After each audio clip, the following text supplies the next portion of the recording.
the Prison City Podcast. When the bars go up, you're officially locked in. Welcome to the Prison City Podcast, folks. We are back live here this week. I am your unofficial host, Patrick W. Cutler. We got just a wonderful show here tonight. I'm going to talk about school shootings and stuff is kind of the main topic of tonight's conversation, talking about shootings in general and things of that nature. We're going to talk a little bit about some different topics when it comes to school shootings and whatnot. And some things just kind of stood out to me. And there's been a lot of conspiracies out there about different shootings and false flags and all this information out there. So we're just going to kind of break down a lot of these ideas and things and just see where it goes. Not here to confirm anything as being 100% factual, not factual, or whatever. Although Sandy Hook never really actually happened. I'm just kidding. That was a joke. Anyways, but we got a good show. We're also bringing back Mike Freeze, past guest. Mike Freeze is going to come on, and we're going to spin some stuff with Mike Freeze tonight. He has a lot of stuff to talk about when it comes to these shootings and some of these false flag conspiracies or whatever you want to call them. And then he's going to join here. He's coming on here a little bit late. What happened was our Mahones, our regular on here, we have a big schedule coming up the comedy night. We're doing that here at Cutler Brothers Theater in George, Montana. That's coming down the pike here, and we have rehearsals. And tonight was basically the only night that we could do it. He's at a trip out in Vegas for something or whatever, and so he's busy doing that. And he might show up randomly, make a cameo in tonight's episode, but I'm not too sure about that. We'll see what happens if he does show up or not. But we decided to have Mike Freeze back to talk about some conspiracies and really give us a nice full throttle episode here. So the first thing I want to lead off here tonight with is, and this is the big trending topic that's going around all over the media and stuff here, and that is the United States has officially pulled out of Afghanistan. We've been in there for 20 years. It was a messy ordeal from beginning to start. We originally went there after 9/11 happened, and it was supposedly a national security type operation there in Afghanistan. We put tons of troops in there to fight the Taliban, all these different things. Basically, this is kind of my perspective on it. I've been a pacifist for probably a little while now, and basically what that means is I don't believe in a war at all, and I felt like we should have pulled out of Afghanistan a long time ago.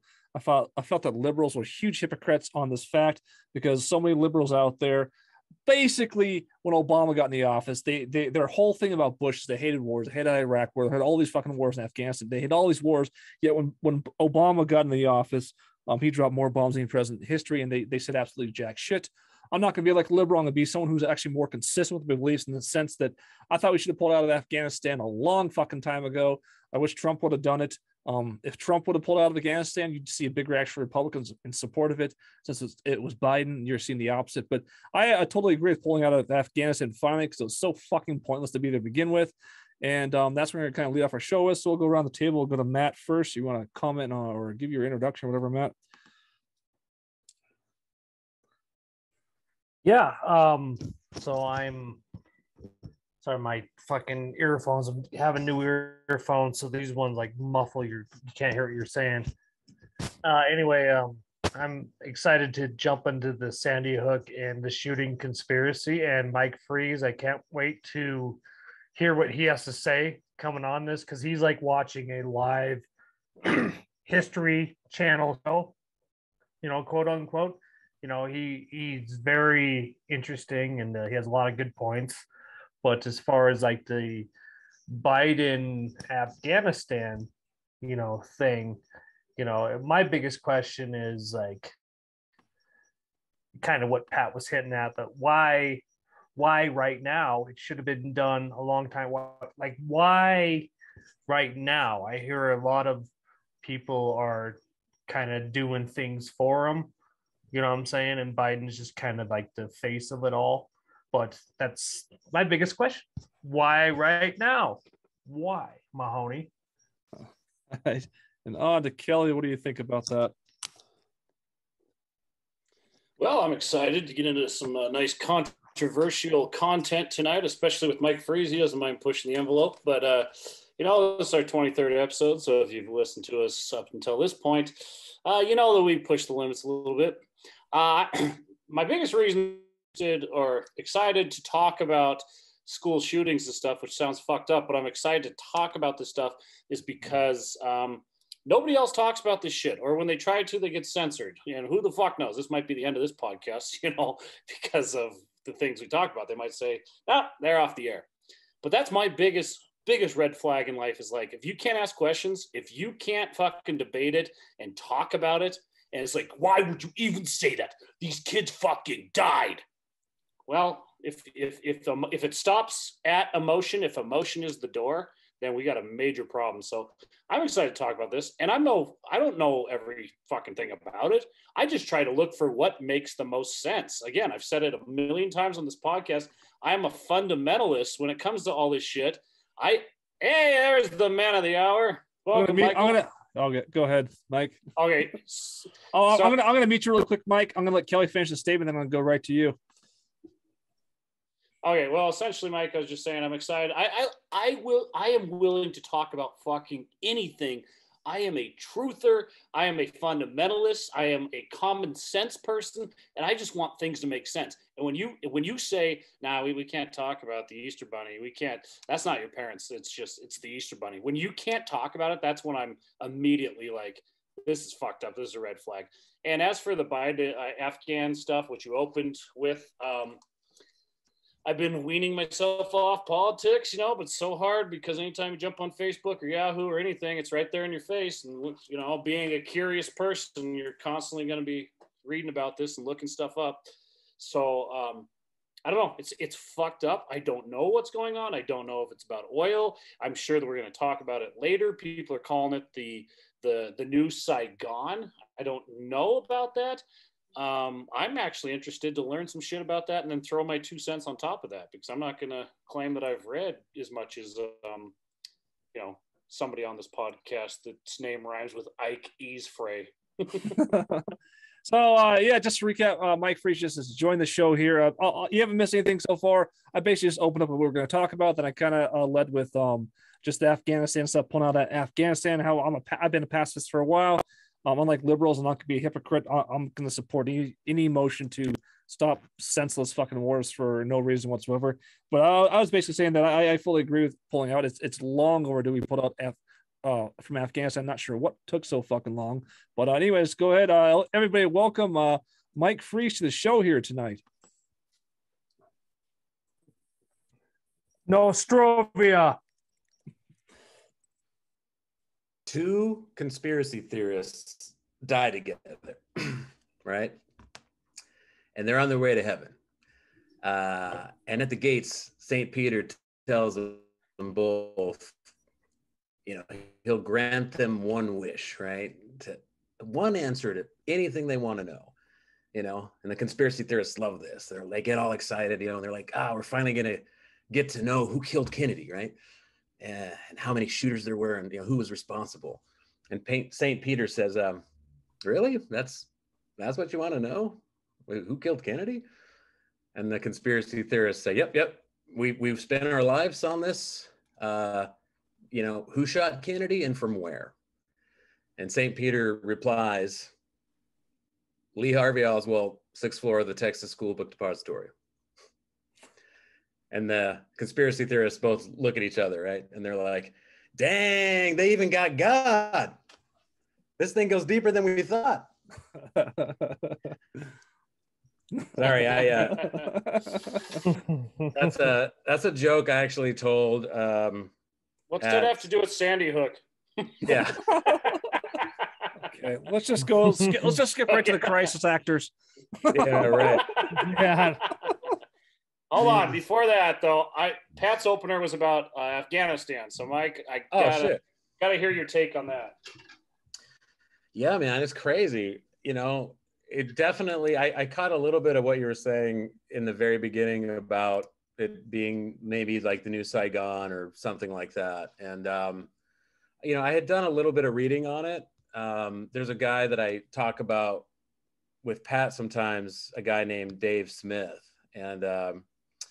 and he had a lot of interesting things to say about it, today. And I just like my takeaway from it was that basically, we never had to fight Afghanistan to begin with, after 9/11. I mean, it could have been over essentially by Christmas, right? Of 2001. And yeah, it's like it was a 20-year war that really never needed to happen, right? And that's just where we are right now. It was going to be ugly getting out of there no matter when, and I think that all the presidents since Bush have known that, and they've just kind of pushed it off to the next, and let's just wait. But yeah, the whole Afghanistan war is just crazy. We shouldn't have even been there because, you know, Afghanistan never attacked us, you know. And Yeah. I thought Trump pulled the plug on that. Am I wrong there? I thought he pulled the plug on that, or tried to pull the plug on all these pointless wars, or did that just never come to fruition, or what? Yeah, well, that's the thing, is that Trump said, remember, he said, I'm going to get us out of Afghanistan, and he never did, you know. And Biden, it's just this is a crazy move for him, I think, to do it like this, because it's basically saying that all of this was for nothing, right? And if we pull out after 20 years in 48 hours, you know, the Taliban just takes over, you know. Yeah, I think for Biden, it's kind of a throwback. I mean, he's an old Democrat, and this is kind of like an old school Democrat type of move, where the back in the day when liberals and Democrats used to be anti-war. You know, I think I don't know how he came to this decision, but this would have been a decision a ways back when wars and stuff meant something to liberals, that now that it doesn't. But I think he kind of looks back, maybe thought this would be a cool idea. I don't know, because pulling out of or maybe he just knows he's going to die before his term's over, so it doesn't matter what he does. That's my question, is the why. Like this literally came out of fucking nowhere. He's done like some crazy shit, or his administration, because they still believe that he doesn't exist. He's a fucking alien robot from Uranus. I really believe that. But well, don't you think, like, yeah, there's much more problems going on in the USA that we have to focus on than this shit. Like, this shit seems like it happens when, you know, whatever, we're somewhat content in the United States. You know what I'm saying? The United States is kind of a fucked up place right now, you know, with you know, the war of whatever. The conspiracies yeah, exactly. What is the why? Like, does anybody have an answer or a analysis on that at all at this point? The why for what? Pulling out of Afghanistan the last 2 days. Well, I mean, I think you really got to understand like what's actually going on there first, and that's hard for most people that don't really study it. Like I listen to, you know, Dave Smith a lot, and he talks a lot about this foreign policy and stuff like that. And what he was saying today was basically that like first of all, you know, the Taliban's like crime, their great crime was basically that they had rented space to Al Qaeda, right? And I mean, even the Cheneyites don't accuse the Taliban of being involved in the plotting of 9/11. You know, they just let Al Qaeda hang out there. So, you know, that was Afghanistan's crime. And, you know, but that doesn't make them like responsible in any meaningful way for like 9/11, like any more than like if you were to plot a murder in your apartment, would your landlord be responsible for that? I mean, you know, it's like it's just there's just so much going on with that region, you know, and there's a lot that we don't know, right? I mean, there's like drug stuff, you know, there's tons of drug stuff there, you know. But well, yeah, was it even Biden too? That's the question, you know, because I mean, I've read so much stuff and looked at so much literature on how the United States isn't even being run the way that most people think it is, you know, with you got your president and Congress and all that. I hear that we're a fucking military state at this point where, you know, the military tribunals are in control of fucking everything. So maybe it wasn't even Biden. Maybe Biden just people assumed it was him or he took credit or some shit. But it can't be. I can tell you one thing. It's not about the national debt or taking care of your fiscal responsibility, because you pull out of Afghanistan, you're saving a few $1 billion. When they're handing out $2 trillion every other fucking month, it seems like money doesn't matter anymore. And that's the scary thing. Like, I'm surprised the stock market, and I'm invested, I'm surprised the stock market hasn't crashed like a motherfucker at this point. Yeah, totally. The way money's just been shelled out all over, especially during COVID, it's like it doesn't make sense where the fuck all this money's coming from. Well, and I love, and this is against like the conservative side, but I love people go, "Oh wow, gas is $3.15. Thanks, Biden." It's like $3.15. That isn't even like inflation yet. You want to see inflation? That's when gas is $12 a gallon. Yeah. Well, again, that's another timeline thing where it's like, okay, well, gas is super low when Trump was last in office because fucking COVID brought oil prices down to fucking nothing almost. So that a lot of those things have nothing to do who's fucking in office. So let's get on to the stuff we're really here to talk about. I'm gonna give my little intro here. So we're gonna talk about school shootings and stuff, and let's start off by talking about Sandy Hook. This was something that I had no interest in at the time. My brother out in Wisconsin sent me a video on it, started watching it, and I was like, whoa, wait a freaking second. This is really interesting. This is back in the day. You used to be able to put videos on YouTube and not get censored immediately. So the thing that always puzzled me about Sandy Hook, and there's a lot of red flags. I went through the crisis actors, all these different things. So a lot of things where you can sit there and say, well, that might be a hoax, that might not be true or whatever. What I'm about to present you is 100% factual. As far as I know, has never been ever proven or disputed. I guess it was never been explained. I would say the shit I'm about to present right here has never been fucking explained. It's straight up easy stuff to do. So back after Sandy Hook happened, there's a guy who does school safety protocol for school shootings. His name's Wolfgang Halbig.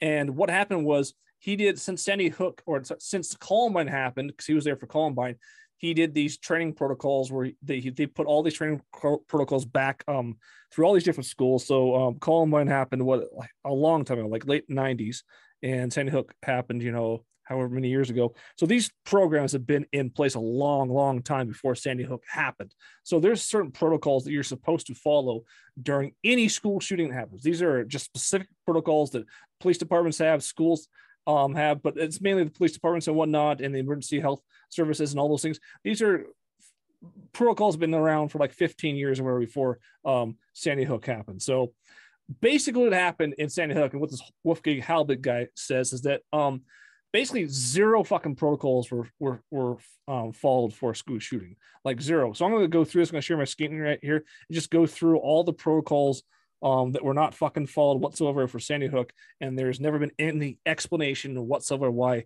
not. So number one, when the police first arrived at Sandy Hook Elementary School that morning, they parked almost a quarter fucking mile from the school's front door. A quarter mile. That's like blocks. That's blocks away from the front door, instead of doing what first responders are supposed to do in an active shooting event, which is neutralize the threat as quickly as possible so as to save as many lives as possible. So this is the first point that really shook me. And they had a map of where the people were. They're blocks away from the fucking school. That makes zero fucking sense.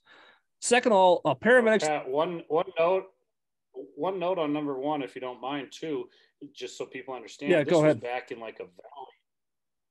Sorry, this was back in a valley where like there was no way to this school except for that one road. So that makes it even more fucked up. It was like dammed in on both sides. One side by mountainous shit, no roads, and the other side, they're a quarter mile away. So it's like, yeah, pretty good location to do whatever you want, essentially. Yeah, they had the call in, and they had all the calls and everything, so they knew what the fuck was going on. And yeah, they decided to park a quarter of a mile away. Made no sense. Paramedics, EMTs, emergency technicians were not allowed to enter the school. Instead, they were kept waiting in Sandy Hook Fire Station nearby, 500 fucking yards down the road. That makes zero sense. Trauma helicopters, which can provide the quickest, best medical services in emergency, were not sent to Sandy Hook. I repeat, trauma helicopters were not sent to Sandy Hook.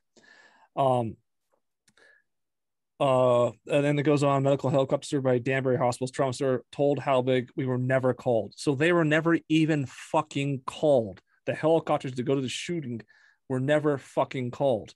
Where were all the ambulances to transport the wounded to the hospitals? There were no fucking ambulances. Why did police declare 26 people to be dead within the first 11 minutes of the shooting, when according to Connecticut law, only a doctor can declare someone legally dead? Why did the FBI classify Sandy Hook a massacre? This has never been done before, ever. Even the Columbine school massacre is not classified information. To this day, the FBI report on Sandy Hook remains classified information not released to the public. Why did the state of Connecticut wait 11 whole months to issue its official report on Sandy Hook shootings to the American public? Note that final report does not even include the FBI's still classified report. So why the fuck would a school shooting be classified fucking information? Huh? Why would that be? And this isn't like JFK that you can understand national security. That makes zero fucking sense. Police transmissions on the morning of December 14, 2012 recorded police transmissions saying we have multiple weapons inside the SH classroom, a rifle and a shotgun, but nobody could find the shotgun in the school. Instead, a shotgun was found in a black Honda parked outside the school. At 9:45 a.m. that day, a police officer found surviving kindergarten-age girl in the hallway, sent her back to her room 8, a crime scene with students and teachers shot dead. What kind of police officer would do that? Similarly, that morning, 2 Connecticut state troopers entered room 10, found an unharmed boy hiding in the bathroom. The troopers ordered the boy to stay in the room, a room with dead people. That's not fucking police protocol. I got a couple more here. Having investigated and given expert testimony on many school shootings, Halbig goes on to say, I know what tears look like, but the parents of slain Sandy Hook children, don't listen to this YouTube because then they're probably take me off right here. As we've noted here, did not cry. And you can see videos of this on CNN. The parents, infamous Robbie Parker, me and Kelly do acting and stuff. It looked like he was warming up to do a performance. It's so fucking bizarre. And we're going to go way deep in this once we get through this. Then you go to the medical examiner. This guy's a fucking kook. This bastard is so fucking off. He refused to let the parents see the bodies of their slain children. Instead, gave them photos of the body, which is fucking unheard of. Why was Sandy Hook Elementary School torn down? This is not the case of any other schools where shootings have taken place, not even Columbine School. So this has never happened before, ever. The school is literally fucking torn down. Then who installed the security system at the school that went out magically? And this happens, the security system isn't that big of a deal because it happens where I used to work and stuff, but still, it's a little bit of coincidence. It went out during the shooting. And the shooting to the death of 26 people would leave 45 to 60 gallons of blood. Who cleaned it up? What buyer's hazard company was there? Why don't we just go through some of those first ones there? There's a couple more down the list, but I think we got enough there. But I mean, what do you think about all that fucking shit about Sandy Hook? And that's just documented facts. I mean, that's not a conspiracy. That's just documented facts. Matt, go ahead. Yeah, I guess I'll go first. Hey, Mike, by the way, love the shirt, man. Love the shirt. Yeah, it seemed appropriate for what we're going to talk about tonight. Yeah, perfect. Some of the things I wrote down so I didn't forget it. It's like, so yeah, you talked about the classified, how everything's classified, how you compare that to the Columbine shooting, where yeah, everything was out on the media. You saw blood, you saw bodies, you saw everything. And for this Sandy Hook to be classified, now that's a very large step in the opposite direction of what schools actually do, because everything is fucking public in schools. Everything you do is fucking public. Just about the Columbine, just playing devil's advocate here, because the Sandy Hook security cameras or whatever were malfunctioning or whatever. They didn't get any of that shit, or whatever they did get is not, obviously is no public, hasn't been publicly released. But you can go to the Columbine, you can watch right now on YouTube the Columbine security footage of, and this is 1999, I want to say, maybe 2000, whatever. But you could watch the security footage because people have that shit. And granted, the part that they don't have, because they were switching the tapes out was when the two dudes, the guys who shot up the school, actually came in and put the bombs under the tables in the cafeteria, which actually didn't go off, which saved a bunch of lives. But I'm saying that was in 1999, so that you could be like, okay, that happens, okay, a malfunction. But yeah, in 2012, you don't have footage that they did back then. So I guess that's it. Kelly. Yeah, I mean, there's so much shit there, and you can play devil's advocate on every point that you just said, but eventually, when you're devil's advocate, eventually you're just the fucking devil, and you're like, dude, you're like every single thing. You're just far fetching this. I think there's a syndrome on that Friedrich Nietzsche or some have to explain away everything, which the mass media does all the fucking time, then you probably have a problem. Like, again, I'm the common sense guy. I think we all are. When common sense is just completely thrown out the window, you just said 12 points or 14 points or whatever. But if you throw devil's advocate at one of those, two of those, okay, fine. But you can't just explain away absolutely everything. I didn't know that they burned the school down or took the school down. That's fucking crazy. I mean, I get it in like a normal sense. Like, okay, all these kids died. If this actually happened, tear the school down. But that's really, again, how come all of the evidence on all these government conspiracies, all of the evidence is always burnt down, taken down, sent across seas 100% of the time? Why? Why is there never any more evidence on the side of like, what did this actually fucking happen? But you can't question anything. It's ridiculous. And my last point for this opener on Sandy Hook is Adam Lanza is 20 years old. It's always some fucking autistic kid, some the Vegas shooting, which I think we might get into tonight, some fucking drunk gambler. All of a sudden he's, covert ops, Navy SEAL boy who can take off plated glass on a Vegas fucking hotel, and he's a sharpshooter. I mean, that guy, we should have put him in Afghanistan, honestly. Then pulled him out. Yeah, but my point is Columbine. Okay, I believe Columbine happened. I believe Columbine kicked all this off. That was a legitimate school shooting. And guess what? There were two shooters. Nowadays, is there ever more than one shooter? I know there's probably a couple examples, and maybe those actually happen. But for the most part, Vegas, Sandy Hook, all of Orlando, all of these fucking things that happen, it's one shooter that has no credentials whatsoever for killing that many people. Aurora, Colorado. Yeah, Colorado too, that would probably break down fucking crying after they shot one person in the knee and went, oh, I can't do it. That's what would happen. But no, all of a sudden they become like the villain in any Spider-Man movie. Anyways, that's my first take on it. All right, Mike.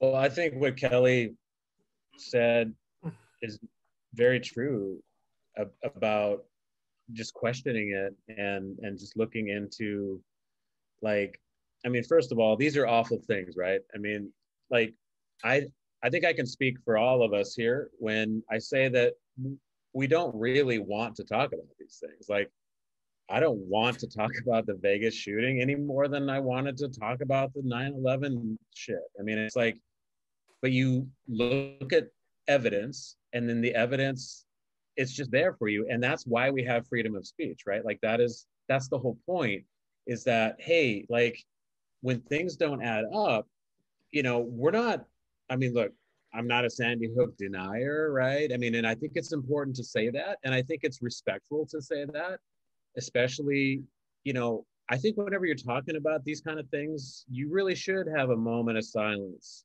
for the victims of all of these events, whether it's the Vegas shooting or Parkland or Sandy Hook or 9/11, because if you start there, if you start with respect of, hey man, like, some fucked up shit went down.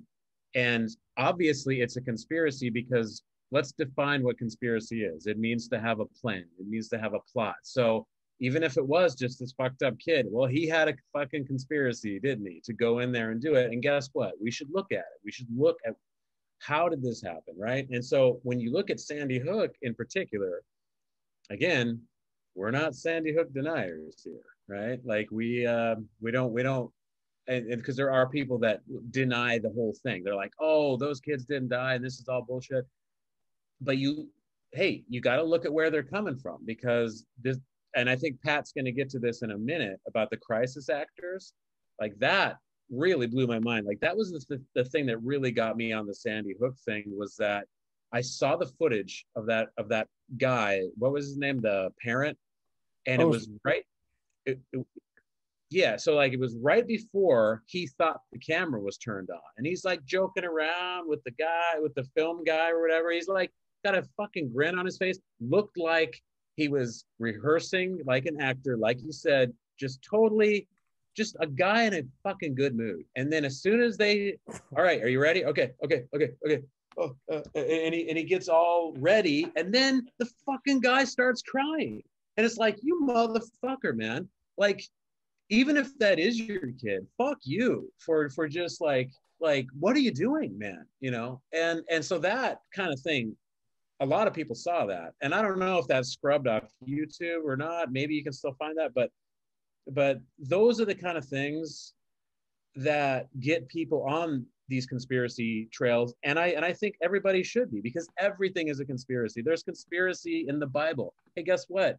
If you believe in the Big Bang Theory, that's pretty fucked up too, isn't it? Like that we all just came from nothing. We just came from a Big Bang. Like, why is that like cool to just accept, but like questioning what happened at Sandy Hook? Like, oh fuck, man.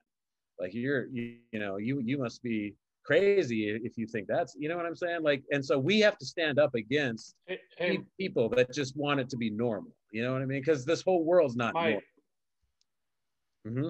Yeah, absolutely. I just wanted to add one point to the Robbie Parker thing too, because a lot of people, when you are a conspiracy theorist, which I don't think we are, we're just common sense people trying to find the fucking truth with a curiosity. Mm-hmm.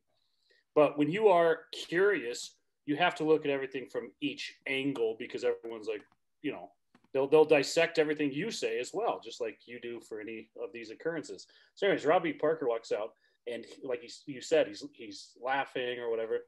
So, I mean, in my mind, I'm a pretty well-tempered guy, and, you know, I understand that people are going to die. I've never been in this situation. I mean, we've all had tragic, horrible deaths happening.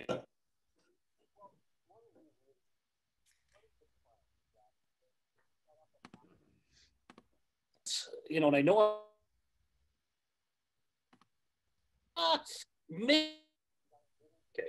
it says my internet connection's unstable. Are we still here? Yeah. Repeat that again, because we didn't get it. Okay. God damn it, inner fucking net. Just tell me how much it's going to cost. Let's fix this shit. Take two on Kelly.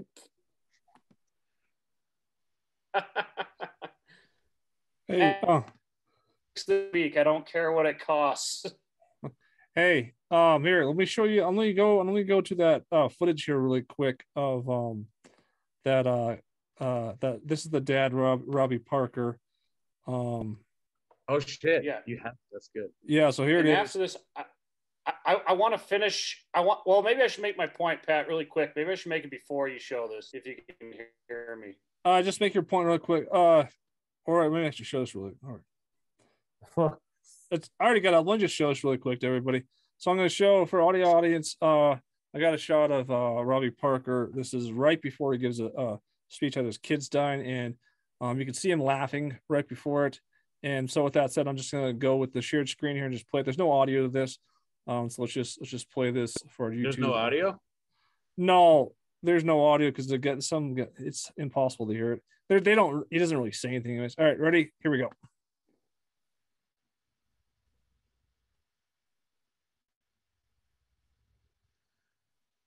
Well, because there's no audio, just for the people listening, it's their smiles right there, like this. He's taking a breath, He's so he has on the tape. Yeah, on the tape here, there was never audio on this tape until he starts speaking. But let me move. Let me move this thing around here. All right, just a second, so I can kind of see. Yeah, he basically says, you ready to go? Okay, good. He like smiles and he's like, Oh, is that what he's gets okay? into it. On this YouTube video, they didn't have any audio because the guy's trying to debunk it or whatever. But yeah, here he is. He's smiling, and just cracking jokes, he's just laughing all the way up to the podium. Right there, yeah. Just now hold on, Pat. So Yeah. this is how long after the event? I want to say this is like the next day, pretty much. I mean, this is like, we're talking 24 to 48 hours after the event happened. It might have even been that night, to tell you the truth. Let's say it's 5:22 there, so it might have been that fucking night. Yeah. So I'm gonna, for our people listening to the audio, like what I'm gonna say, the video, check out the video. It's kind of hard to find, but you could, if you search Sandy Hook shooting exposed as a fraud, this video will pop up because YouTube censors all this stuff, but they don't censor this one because this guy is trying to say it wasn't. So the video's just titled, the video's titled in a way, but basically you see him smiling here, and then what all actors do, because we run a theater company, and I do this before I go on stage, you kind of huff in some air, breathe in some air, and just kind of relax yourself a little bit, and you're like, and athletes do this too. And then once you breathe that air out, then you relax, and then you put on your game face, whatever. You can see him doing that right here because he's smiling right here, laughing, a big joke. Now, there he is. He's going in his game face there. He's breathing, breathes in a little bit. Now they're like, all right, ready, set, action. Robbie, you're on. Go for it, man. It's just so fucking fake to me, you know? Well, yeah, and I think it's important for, if people are interested, to watch it and listen to his voice, because the people's voice tell you so much, right? And just the inflection and like you know, it's just very very revealing as to, you know, what's actually happening. And there's a chance that he is nervous. Maybe he's, you know, how there's the people who are like the Toastmasters work with people that have problems with public speaking, and some people just like, they say that's like the hardest thing in the world to do, right? Is for well, some. Mike, you're into media and shit. Yeah. Like, how does this bullshit get out there? You know what I'm saying? How do they, you know, for whatever station this was, how they? Sorry, this was a live production, so they're kind of just cutting over to it, trying to time it up, and they just timed it up a few seconds before. So that's how the video got out. But if you go online and Google this video, Robbie Parker laughing or anything, all you get is the Robbie Parker video without this stuff before it, because YouTube's trying to censor the stuff before it off the internet. Okay, yeah, even then, so you know, you see something, I don't know, it's just crazy how this shit can get out there. You know what I'm saying? Even as a camera guy, you know, you're supposed to just film the entire thing, but like, you know, it's weird, you know, it's crazy, weird. You know, and that is a really good point. Like how, so I think what you're thinking, Matt, is that, hey, maybe they got that out there on purpose, because why else would they, you know, release that footage of him getting ready? Like, somebody had to release it on purpose. And that leads us to another topic, which is maybe we can get to this later, but just the idea of fear and like what the media is, and as we see right now, like a light switch, it's Afghanistan, just boom, and it's like they really control you know, what they're throwing at us. And these false flag shootings, right? We'll get to Afghanistan in a minute, but these false flag shootings are absolutely fear-based too, right? And so they are doing a lot of it on purpose. And the Vegas shooting, the Parkland shooting, I don't know if you guys remember this David Hogg guy for the Parkland shooting. He was like this kid that was supposedly a student there, right? And he's just giving all these speeches. But then there's like students that came out and said, yeah, he never fucking went to school here. Like, you know what I mean? Like, and so the media is playing a big role in this, and, you know, have to define what a false flag is, right? And it's not so simple. And that's where it's, you know, like, these events actually do happen, and the media is they have to put out the smoke screen. They have to kind of like do stuff like that to cover what other stuff. Does that make sense?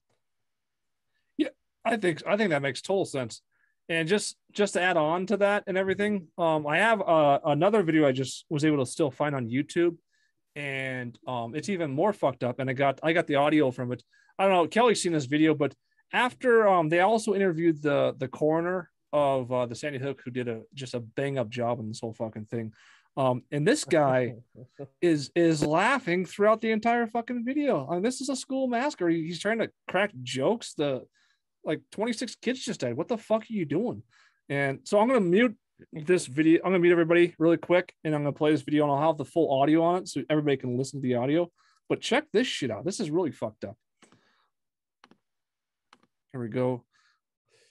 All right, so now go into the video here of the coroner, and check out this dude. This guy's fucked up. Watch this shit, or listen to this shit if you're listening online. First of all, on behalf of my wife and my sons, and on behalf of my other family, our people at the Office of Chief Medical Examiner, we wish to extend our deepest sympathies to the families and everyone else who has been so hurt by this event.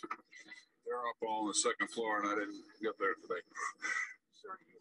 My sensibilities may not be the average man, but this, if I say it in court, they yell at me and don't make me answer. So, no, I don't. Sorry, I don't. How young was the youngest? If I attempted to answer it in court, there'd be an objection and they'd win. For, well, yeah, obvious reasons. As long as you never call them Harold. The administration is that we make them as nondescript and unmarked as possible. It's to foil you guys. It just so happened it was my weekend.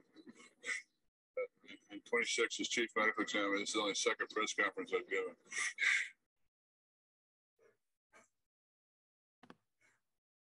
Seriously, how fucked up is that? A guy's laughing that much. Before we go, like a lot of you, I've been thinking a lot about Afghanistan and its people today. Hey, I don't think we actually saw it, Pat. We were just looking at your face, and you had like the biggest grin on your face. Fuck. All right, let me show that one. Gosh, then I mute you guys. Let me show that. Sorry, let me show that video one more time. I forgot to hit you can hear him laughing if you. Yeah. You can hear. If you've never seen the video, you can hear him laughing. Yeah. But you can kind of hear the audio though of him laughing. I'm gonna tell you what, man. I'm gonna tell you what. We need to fucking fix our internet here. Yeah. Yeah, yours is kind of going in and out. That's just the fucking, I don't know, the local network here, whatever. But if you can kind of hear in the background for audio is the corner.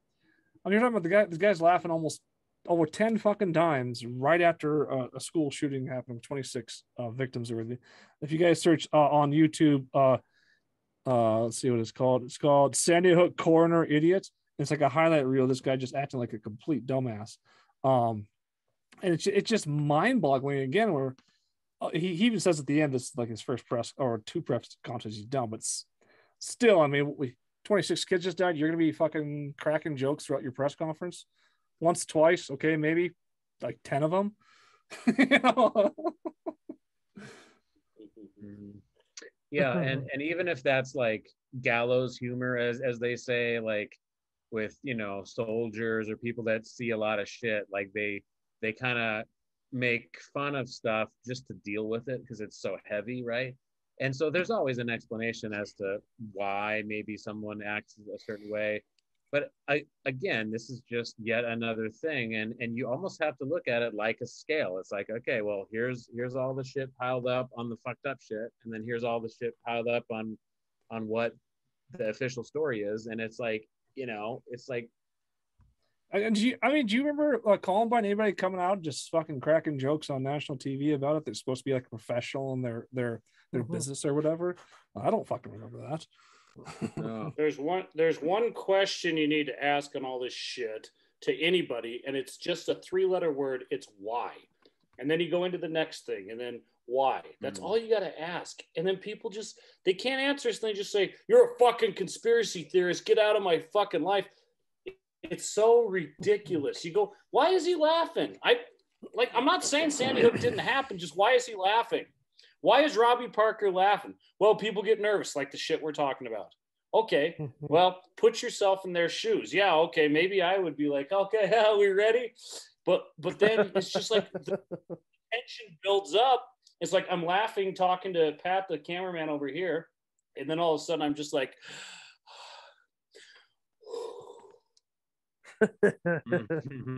32 children died today. Why? Why are you doing that? And then it just leads to more and more whys. And then eventually they can't answer them. So they say, fuck you, you heartless piece of shit. It's because people are weak. People are too weak to think that this shit's been going on. Let's see, since the history of the universe. And what about, yeah, go ahead. I was say, with the whole Robbie Parker shit and whatever that fucking medical advisor yeah, whatever.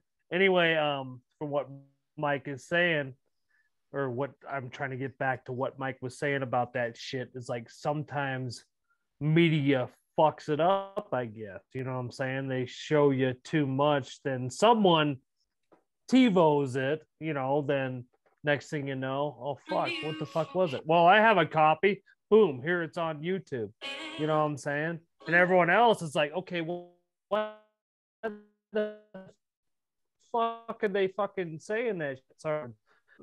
Why are they saying that shit? Like going back to Kelly saying, like, why? Yeah, why are you doing that? Where's the proof that this shit happened besides mainstream media? Where's the proof that it happened? I want you to prove this to me that it did happen. Because right now, like Mike was doing with the scale thing, there's so much more fucking heavy-weighted evidence on that it didn't happen. Come on. Can we not just, I guess common sense, isn't fucking common, because it's don't even give a shit about it. You have to understand, you saw this all with COVID-19. Emotion sell. That's the media focuses on emotion, not logic. Go ahead, Mike. Or Matt, I was going to say one more point about what Kelly was saying is, we've had our fair share of tragedies in our life, and whether it's a friend or a somewhat friend or someone who, like, in a sudden tragedy where someone gets killed in a way where you're like, oh shit, I totally did not see that coming, like a Sandy Hook type thing. We've all known people and family members and friends or whatever that gone through that. Have any of them been in the mood that Robbie Parker's been in? You know what I'm saying? In real life. Yeah, that's a good point. And you have to try to look at it that way. I think that it's really important what Kelly was saying, to ask why, right? And then you also got to ask, well, okay, why? What's the purpose of doing this on purpose? Is it because of gun control? You kind of look at who benefits, and you look at the reasons, and it's not always clear. I mean, like the Vegas shooting, obviously.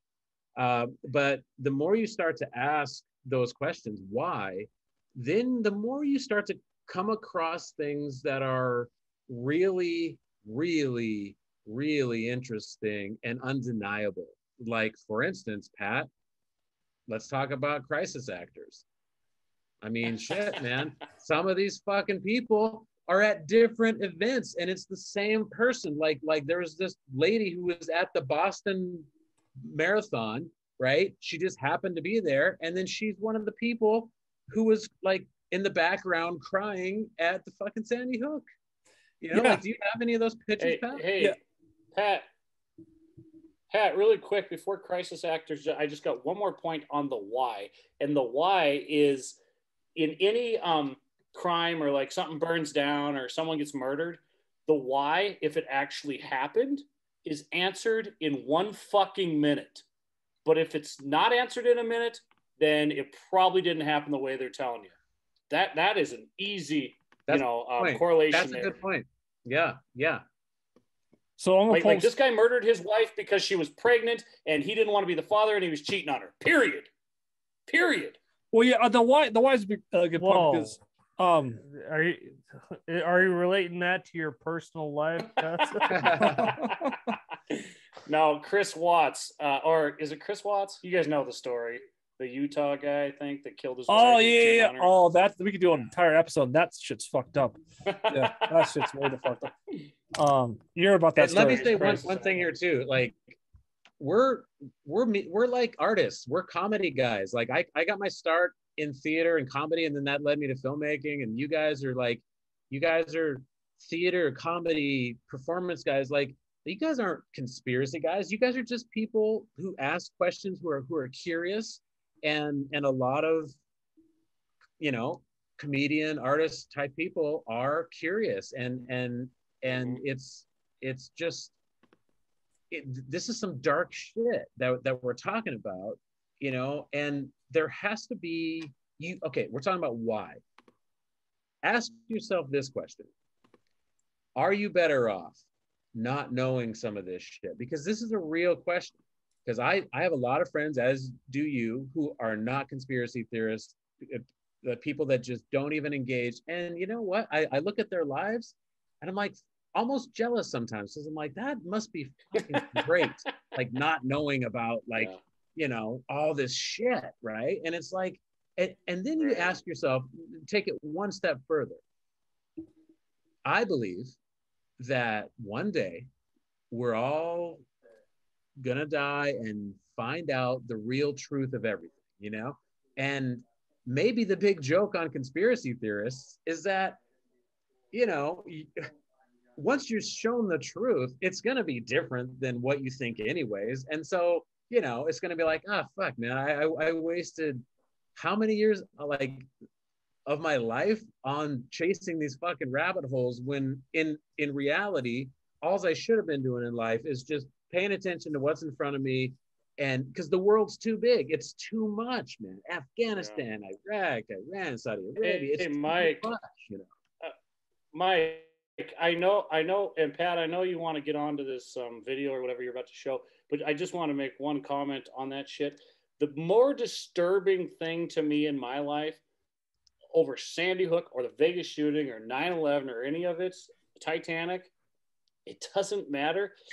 The more disturbing thing to me than those events is people that aren't curious about them. That scares the shit out of me. Like, why are you not fucking interested in this thing? Well, Kelly, like, maybe it's fear. At night. Maybe it's fear. And a lot of those people wouldn't admit it to you. But they don't want to go there. They don't want to fucking have, because think about it. Whenever you do deep dives in this shit, you let darkness into your heart, and it's heavy, man. And it's. I'd rather know about it though than not. Yeah. I'd rather know about it than not. I'm right there with you, man. And by the way, Titanic is also a conspiracy. I don't know if you've looked into it. No, that's why I mentioned it. That's fucked up too. Yeah. So, I wanted to go follow up with Mike there on these crisis actors. I've looked into these before, and I never know what to make of these. These are just, you know, it looks, a lot of these situations, it looks like you have the exact same people, the exact same situations. By the way, you can look this up too. There was some kind of training involving crisis actors right before Sandy Hook hit. I don't know all the facts on that, so I'm not going to preach about it too much. Yep. There was something going on right before it hooked. You know, it was happening right next to Sandy Hook. It was really interesting. But here's just one of those photos of a potential crisis actor that you see right here. There she is. She did Sandy Hook. Now here it says, if you ever see her, run for your life. Something bad is about to happen. Yeah. Oh yeah. Where the heck? I got my photos messed up here. I shared one of those in the background. She's probably a fucking millionaire too. I've seen that one. Here's one. Here's another one. And this is going to lead into my video, by the way, which is, I think, the biggest crisis actor in fucking history. And Kelly's going to know this guy because he's one of our most favorite celebrities on YouTube. Here we go. Here's another one. One of the most recognizable crisis actors and the person who made people really think that this theory is true. She was also at the Boston Marathon not too long after. It's kind of interesting. These are kind of, some of these, I don't know, they're kind of interesting. And then I'll show you guys the biggest crisis actor I've ever seen in my life. Here it goes. Yes. Dr. Yes. Dr. Fauci, for the audio listeners out there, Dr. Fauci, biggest crisis actor in history. Jesus. Oh, it's kind of weird how he was able to maintain his position all throughout COVID-19, and not once was he ever asked to step down or Pat, anything. that motherfucker deserves an Oscar. He is the greatest actor of our lifetime. You know, I think he bases his character off of like Bernie Sanders, but like Bernie Sanders' cousin, you know, where he's not so intense as Bernie, like Donald Trump, up 100%, but he's more like lower, where he's like, you know, you can go outside with the mask. It's, you know, perfectly fine, right? As long as you're vaccinated. You know, I brought it up earlier, and it's funny that Pat brings up Fauci because I talked about Friedrich Nietzsche. I think it's Friedrich Nietzsche, right? His first name? Anybody? Nietzsche, yeah. Jordan Peterson talks about him. Frederick. Okay. Well, Nietzsche. I once in a blue moon, when I get the time, you know, I'll go down just some rabbit holes of some great philosophers. And, you know, he was gay and had all kinds of fucking like shit, but this guy was so intelligent, so wise. And he just talked about the layers of your physiology, you know, that I guess this goes to, you know, reincarnation, where you're coming back, you know, 100,000 times. So you got a little bit of, you were a rabbit once and you were a dandelion, and now you're a fucking, you know, last time you were a Jew in the Holocaust. I mean, all of that shapes your current personality. Oh yeah, I believe big time. Too deep. I know exactly what you're talking about. Okay, yeah. Exactly what you're talking about. Yeah. Yeah, and I don't want to go too deep on that shit, even though it's super fucking interesting. And as soon as this podcast is over, I'm going to go listen to the rest of it. But they also talk about just basically, to dumb it down, how the mass media throughout history will lie, and people will soak it up. And there was this test. It was a 24-hour test where I think it was Holland, Germany, I can't remember, somewhere overseas, but they said the ration for dark chocolate is now 20 milligrams a day. And they said you can have 20 milligrams of dark chocolate. But the day before that, the mass media had said, how did this go? You can't have, it was the opposite of what they said. Are we following this? It was the opposite of what they said. So within 24 hours, they say you can have 20 milligrams of dark chocolate. The day before, they said that you can't have that much. The rations were completely opposite. And people completely fucking forgot about it. And the biggest point I'm trying to make here is with Fauci and all these guys, they say one thing, and Pat said this several times, you know, and then a week later, 2 weeks later, or even a fucking day later, they say the complete and utter opposite, and people are eating it up like dark chocolate, to put a fine bullet point on that point. Well, the point I was making a couple episodes ago, I don't know, Mike, if you watched that one or not, but basically Fauci came out one day and basically said that masks, if you're vaccinated, you won't need. No, he's basically came out and said, if you're already vaccinated, you won't need another vaccination shot. And then it wasn't 17 days later that he's like, yeah, there's going to be another vaccination shot on the way. So it's like he just doubled back completely, 180. And I'm sick of the when we first started out, I had a cousin. I was like, well, we don't know. I'm sick of the bullshit. We don't know. So we don't know. So we do all this crazy shit because we don't fucking know. I mean, that doesn't make any fucking sense. None. But I want to get back to crisis actors here, because I'm going to go over a story here when it comes to Sandy Hook. This is one of the best crisis actor performances I've ever seen in my entire life. I think Kelly knows who I'm talking about. It's Gene fucking Rosen. Okay. I thought this was serious, but if we're going to go down the comedic rabbit hole, fine. This guy belongs in comedy, guys. Yeah, this guy. So I don't know how much everybody, I know Matt's probably seen, so I don't know how much you followed on this, Mike, because this is back to 2012. So this guy, this is where Sandy Hook just goes off the fucking rails for me. It's like this guy has a story. He's out in his driveway talking to reporters and stuff, has this bizarre story of how kids ran out of the building from their school, which is miles away or whatever, and ran all the way up to his house to hang out. And he sat there and gave them stuffed animals and gave them cups of tea and hung out with them for like a half an hour or an hour or something like that.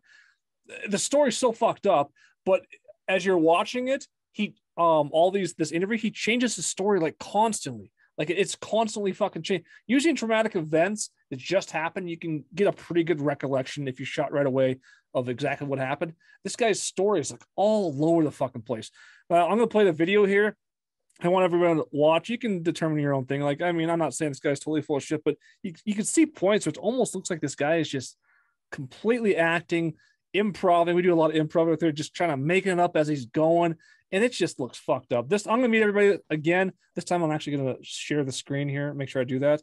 And just watch for yourselves. Again, his story with these kids showing up from a school shooting out of nowhere. It's bizarre as fuck. And it's just a bizarre as fuck video. Check this out.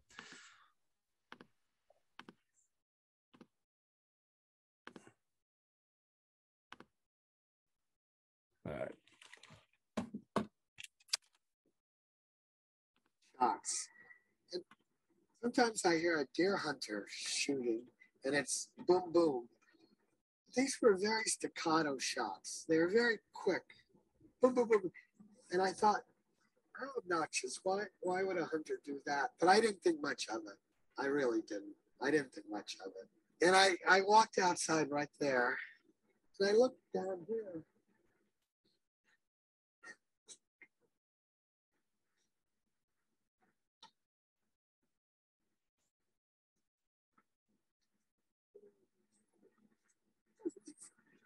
Children, they were sitting there. And I had no idea why they were there. There was a school bus driver, and she said, there's been an incident. And I said, well, just come in the house. And that's how it started.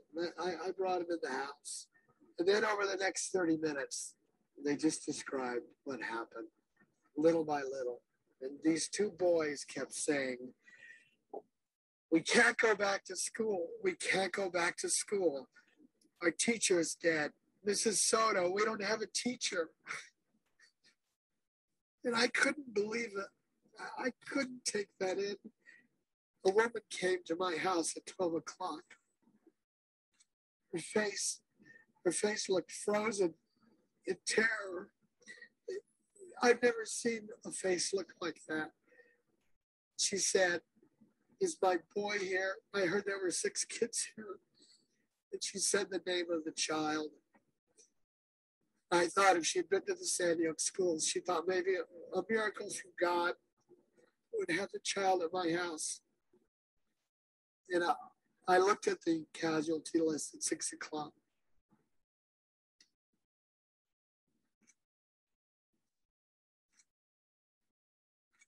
And his name was on it.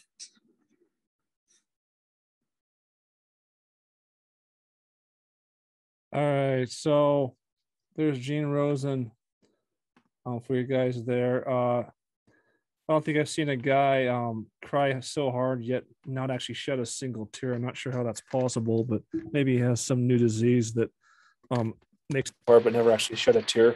Probably is what happened there. Anyways, that's a story. There's some better videos on him. That's just an example of it.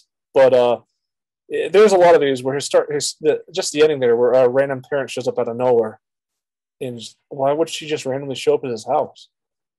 It's just, there's so much in that video. It's too hard to break down in one episode, but there's a lot in there. What do you think, Kelly? Well, I mean, this guy is a complete and utter fucking kook, as we know. But, you can listen to that or you can watch that one video. If that's the first time seeing it, maybe you'd believe it. But if you actually look into, like, all the other shit out there, I mean, even that one, if you're involved with theater or just watching people in general. Am I still here? In general, sorry, yeah. This guy is he's a fucking kook. I mean, and I think he's been spotted at other tragedies as well, which throws out his whole testimony. But it just doesn't make sense. Just put yourself in his shoes. If you were him, does it make sense? Oh, there were some children sitting down by the creek down there, and then I brought them inside, and finally they told me about how everyone in their school died. I mean, it just doesn't make any fucking sense. This guy's probably a multi-millionaire, just from doing this. I'll tell you one thing. The FBI, the government, whoever's behind all of these these tragedies, quote unquote tragedies, whoever's behind them really needs like to hire a Broadway or a Hollywood director, because they're really fucking bad at casting this Well, shit. yeah, but I wonder, Kelly, if they're doing it on purpose, because these people know what the fuck they're doing. And, you know, they're like, the devil has a sense of humor. You know what I'm saying? And it's very much like mockery. Mockery is a big thing with these people. And that's the whole thing with COVID that we're seeing, is that they're literally going back and forth, and it's a fucking big joke to them. They probably think it's fucking hilarious, like in their little dark lairs wherever they plot this shit. You know, it's just like, let's have fucking Biden be president, right? Like let's just fucking see if people buy this shit, right? Like, you know, oh fuck, they're gonna go for a second lockdown. Like, fuck, all right. Like, you know, because I see people driving here with the windows rolled up and the masks on, like, just because CNN's telling them about Delta. And it's like, holy shit, man. And back to what you guys were saying earlier about the mind being programmed, you know, like, it is something that these algorithms can take advantage of. And, like, you know, that video that we just saw, to me, that just looked like some fucking, you know, weird guy, right? I mean, maybe he's legit, maybe he's not. You know, if that was a dude in Montana, though, and a bunch of kids came over saying that shit, like, that person would grab a fucking shotgun and say, show me where the school is, boys. You know what I'm saying? Like, let's go take care of this right now. You know what I mean? Like, and so it's just weird how all this shit goes down, and, you know, and none of us are there, right? It's always after the fact. And yeah. Well, here's the other point I wanted to go back. I think Kelly made this point that this school there's only one road to this school. So there's no residential housing anywhere nearby. So how do these kids escape this entire school shooting, go all the way up? God knows where this guy lives. It looked like he was a little bit rural or whatever. Show up, and they're just going to be sitting there, like you said, by a creek or something on the hillside, just kind of chilling out. And he sees it. It's such a fucked up ordeal. It makes zero fucking sense. But again, the media is looking for emotional stories to spin, so you chat the people's emotions. Like, how dare you? Can't question that. There's emotion involved. You can't question that at all. It's just like the COVID arguments. Get an argument with people. Yeah. If you can disprove, or if you just look at this guy and then the medical doctor we watched, and then what the fuck's his name? Robbie Parker. If you watch any of those three and have doubts in your mind, and you pick it apart and you ask the whys and everything, then you have to ask the bigger why. Why the fuck is this guy on mainstream media TV talking? Like, if he's, okay, well, that one's an actor. No, either he's an actor, or they're all actors, or they're all not actors, you know? That's the only scenario. If one of them's an actor, it's all fucking fake. This doesn't make sense. Well, I'd say, too, about the dude, whatever the fuck his name was, the guy you just saw, like, most people that save people on the news are kind of quick to the point, you know?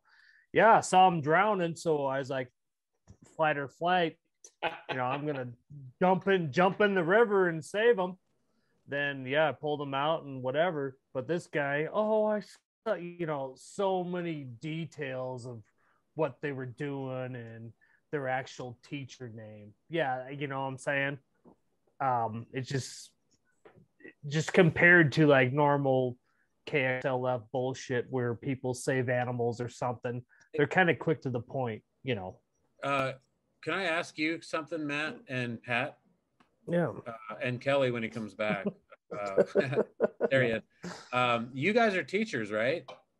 Like, more or less, you guys have all done it here and there. Former, yeah.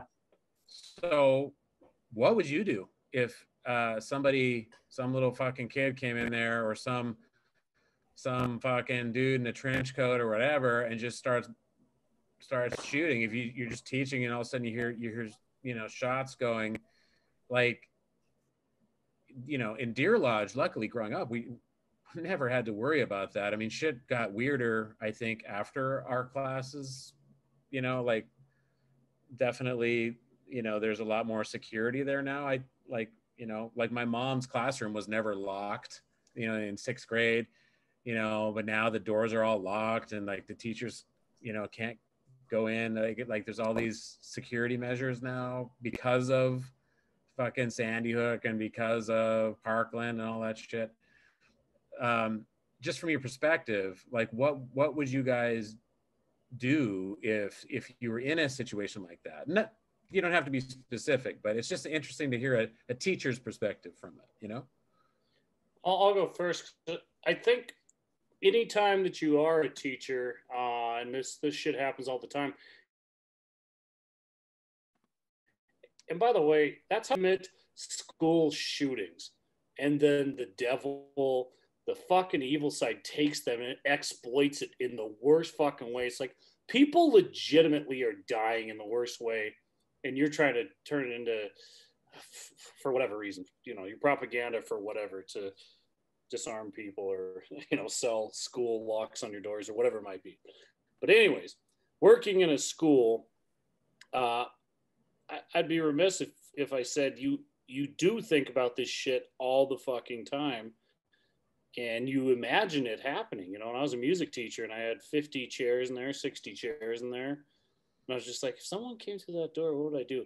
And honestly, my my go-to thing was always like, grab one of those big metal chairs, unless he shot me first, and just throw it at this motherfucker and then run at him, and tackle him just like a football drill or whatever. Now that sounds crazy, but I'm just saying, like, you're not going to expect it. You're not going to be there ready. Like, okay, here he comes.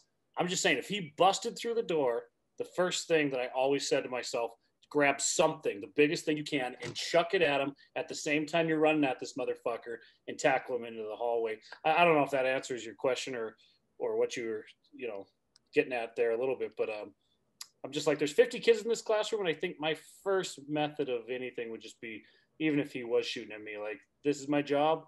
I signed up for this. It's almost a military thing. If I die, I die, but I need to protect all those students. That's my 2 cents. I think your trombone solo might have stopped him too. I don't know. Might have given me a tip.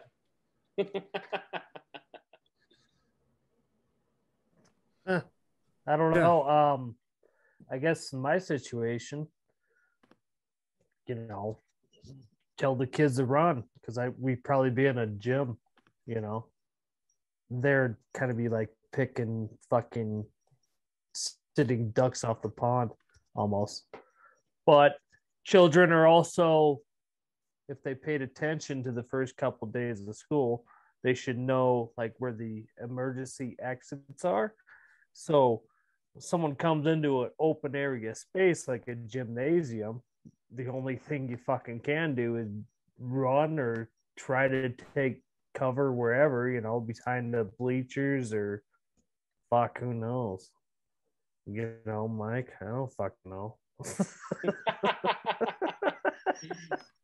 Also, God, I don't think I fucking know until that moment hits.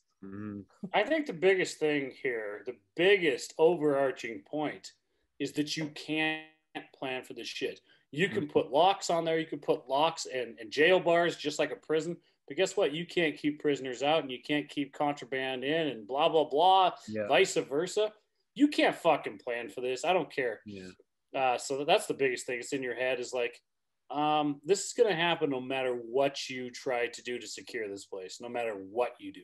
Yeah, even if you arm teachers, because I know that was a big thing, is like, well, we should have certain teachers who are armed and who have a gun just in case. And there's arguments to be made for that too. Like, yeah, maybe if the kids know that, hey, if you try to shoot up a school, you're going to be met with lethal force quicker because, the principal has one in his fucking whatever. I don't know. But yeah, you can't plan for it, right? It's just like, and it's fucked up. And, growing up in Deer Lodge, when we had it so good, right? And maybe, but if you go back a few generations, like all of our families are immigrants, and there was fucked up genocides in Europe, and it's like, and so it seems like it comes in waves, and maybe now we're just back to fucked up shit again, and maybe the future generations of kids now are going to have to see some shit. And but then again, man, like it's important to talk about this stuff because it doesn't have to be this way. And the more people talk about it, you know, like the more we evolve, right? Because it's like, it's just, you know, you would like to think that things get better, right? And I don't know if the TSA made air travel any safer, right? Because there's all kinds of shit that shows people like sneaking shit through the TSA, right?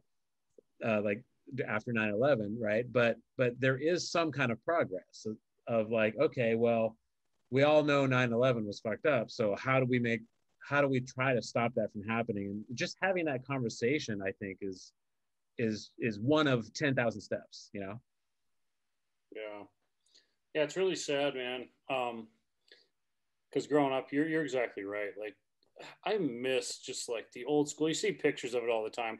The giant metal slide with concrete on the bottom. And it's like, no, you don't want people to get hurt, but come on, we can't put everybody in a bubble. Like, getting hurt and stupid shit happening teaches you more about life than somebody just going, okay, this happened to me, it's not going to happen to you. Well, you are who you are because you bruised up your knees on the playground, and because, you know, your parents didn't give a fuck about you until 10 o'clock at night, you know? And I don't know. I don't know where the bureaucracy and the lobbyists and all this shit, I don't know where it stops. Like, you can't just make a law for everything in the world. Or I guess you can, but that's not a world I want to live in. I want to live in a world where it's free and you make mistakes. And unfortunately, I'm sorry, but people fucking die and people break their arms and people get hurt. That's going to happen in the world no matter what, unless you really do want to live in a bubble for 80 years, 100 years. But guess what? At the end of that, you're going to fucking die too. I'd rather break my arm. I'd rather learn some life lessons and live and be happy and smile and get dirty and get sick. I would rather have that world than live in a fucking bubble any day of the week. And that bubble you're talking about, could that be utopia? Yes. And that's what a lot of these leftists want, utopia, right? They want this whole world, this one world, you know, where it's just like everyone is equal and everything, you know. But the problem with that is that there's always going to be somebody that tries to get one up on somebody else.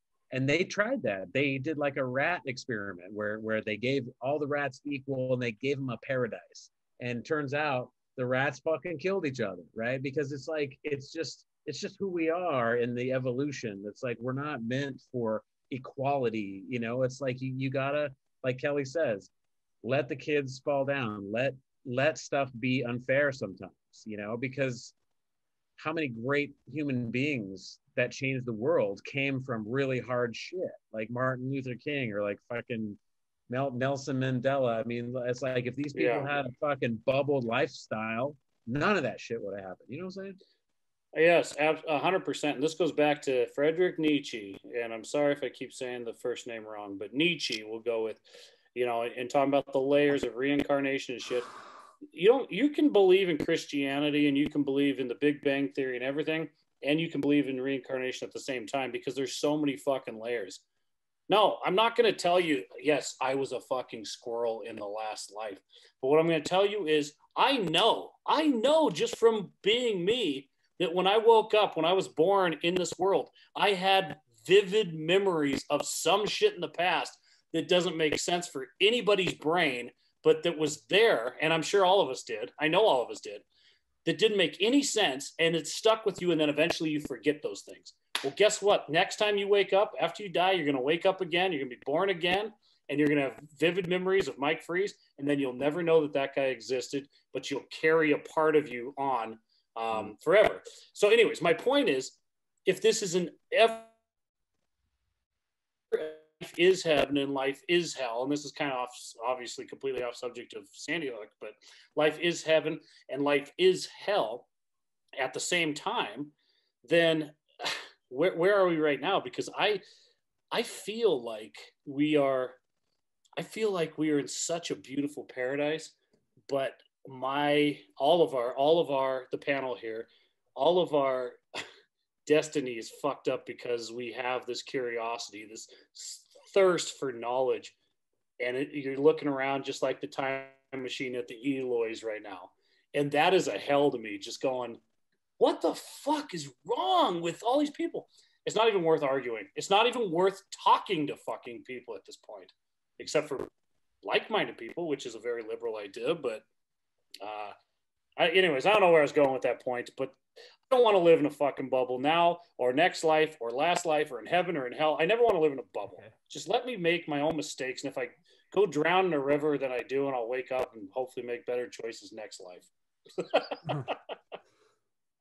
Yeah, I totally agree with where you're coming from there. I wanted to go through some more Sandy Hook points here. let's get back into it, Pat. Let's get right back into some more Sandy Hook. Hey, Pat, let me say one quick thing. And it is kind of related to what Kelly was saying. I'll make it really quick. Just talking about our childhood and stuff. And we're talking about school shootings, right? And when you look into conspiracies, you also come across something called Pizzagate. And you also come across like just really fucked up shit that people do to children, right? And you got to ask yourself, why children? Like, why? Why kids? You know, why does it have to be fucking kids? You know? And I heard somebody say something one time, and it, you know, it's dark, but it's true. It's because kids are closer to God because they were just there. Like Kelly was saying about your previous memories of your previous life, like kids were just there. And so like, if you can harm children, you're harming what's closer to God. And that's absolutely what the devil, or whatever you want to call him, like, let's just call him the devil. Well, he hates God. So therefore, you know, what does he want to destroy most? It's like, you know, innocence, like children, you know, like young kids. And that's why it's so important to protect kids, right? So like, and also to shield them from this political shit, this fucking critical race theory, man. We got to protect our kids from that shit. They're literally teaching kids, they're teaching Black kids that they are victims in school. They're teaching them that they are oppressed, you know? You know who Candace Owens is, you know, she's fucking standing up against this shit saying, no, like, you know, anyway, I said I keep it short, so go ahead, Pat. Well, I will say Candace Owens for president 2024. I'd vote for her, man, 100%. Yeah. No, according to liberals, Candace Owens isn't really Black because she doesn't believe in liberal politics. So, and she's not a woman either. Yeah, she's not a woman either. So she can't be either according to liberalism. Yeah. So I want to go to these.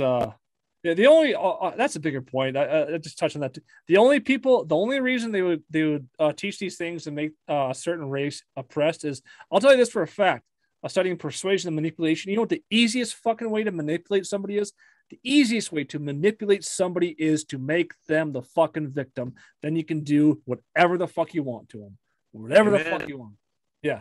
And Candace Owens, that's the liberal playbook right there. Yeah. That is fucking chapter 1 right there. Yeah, listen to fucking Malcolm X. What Malcolm X says about the liberal. They're there to manipulate you and get your money and get you to do exactly what they want you to do. Yeah, right out of the box. Anyways, let's go to some final points here on Sandy Hook here on the sheet I had. And I just looking over these. These are pretty good fucking points here. So 16th one. Why is there not even one law? This is fucking unheard of. Not even one lawsuit by Sandy Hook parent against the high school, the school. This has never been seen in any school shooting in history. A school shooting, lawsuits happen to schools no matter what the hell happens, it seems like. But a school shooting and not a single fucking parent sues the school. Nothing. That's especially in America, we know that that right there is absolutely false, because people will absolutely sue. Every business in America has an HR department because people fucking sue. That's just what people do. There's no chance that there would be no lawsuits. Yeah, it's 0% chance. And then the next one is like, why are there so many fundraisers for Sandy Hook shootings? There's so many fucking ones. This is from a couple years ago also. He says he's never seen so many. One fundraising effort alone by United Way netted $17 fucking million. and every parent got a big chunk of that money. Where did all the $17 million come from? It's just like there's a lot of fucking shit that's like, were they just paid off basically to shut the fuck up about this? Pat, number 17 might be the fucking cherry on top of all this shit. And I'll tell you why really quick. Because you're trying to sell something in America or around the world. You're trying to sell a GoPro camera or a pair of Nike sneakers. Well, guess what? Nothing fucking competes at all than with fear. You can sell fear more than anything. And if you can wrap your head around that shit, then you'll fucking wake up in 2 seconds. Because why wouldn't they? That's the question. Why wouldn't they? You are on point to make millions, if not billions upon billions of dollars by selling fear. Not just Sandy Hook, but everything. Yeah. Everything's fear, right? COVID's fear. COVID is fear. So you're going to make billions of dollars. I would say, going off what Kelly said, the fundraising shit. So when this first came out, like me, I was teaching or whatever, being an aide in Deer Lodge, Montana for a school. Then this came out on Yahoo, and you see it, and you're like, "Oh my god, that's so fucking horrible!" Without even reading the article, and you know what I'm saying. And most people were like, "Okay, there's a little donate to this cause." Boom, I'll go ahead and click on that without even fucking, like Kelly said, fear or like almost like without even researching it. Like, oh my god. Yes, let's donate to this thing just because there's a picture or two. But that what you're talking about is that's a fraction of 1%. This fundraising shit or this donation shit. I'm talking like you look not to go into COVID because I know we're not talking about that today or tonight, but if you do look at that, you say a normal shot in real life, it costs $30 or $80, depending on what you're getting. COVID, well, no, it's free, man. No, that's got to be a legitimate thing. No, it's not fucking free. In fact, it's not even free to you, you stupid motherfucker, because those things that come out of your paycheck every single week, every month, you're paying for the COVID vaccine. Oh, yeah. So don't tell me it's fucking free and you're going to be paying the rest of your life. It's not $30. It's the rest of your fucking life you're going to be paying for that shot. Yeah. And the other thing I want to talk about fear is like there's a quote once, the only way two people can keep a secret is if one of them's dead. But I think that quote's a little bit out of context when it comes to this, because like, okay, you're talking about two people with equal balance, have equal things at risk. Say me and Mike go out and kill somebody, we're both on equal footing or whatever. Whereas this, it's like you got pressure coming down from the government, from everybody to say, okay, here's a bunch of money, and if you don't shut the fuck up, you could be, we could do all these things to you. Whereas you're like, well, could they really hold it in? Well, fucking look at COVID-19.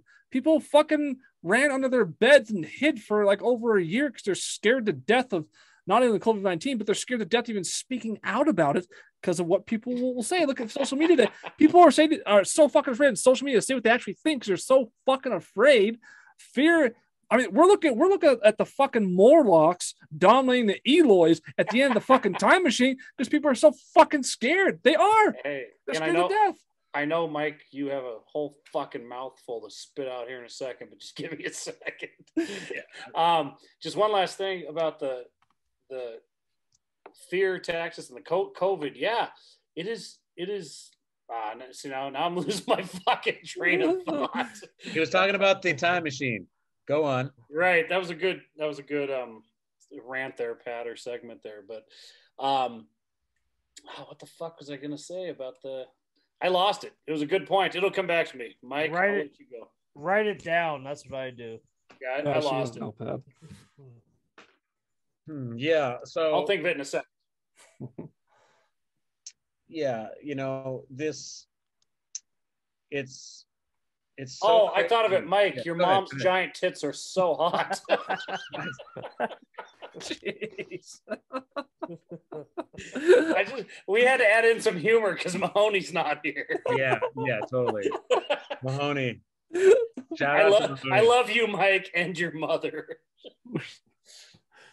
Mahoney would have had some really good comic relief during this, I think.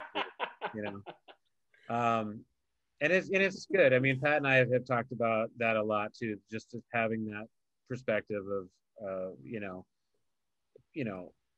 not to, pick on him at all, or my brother, or people that don't engage or don't go too far down the rabbit hole. But, again, it's like, hey, they are logical people.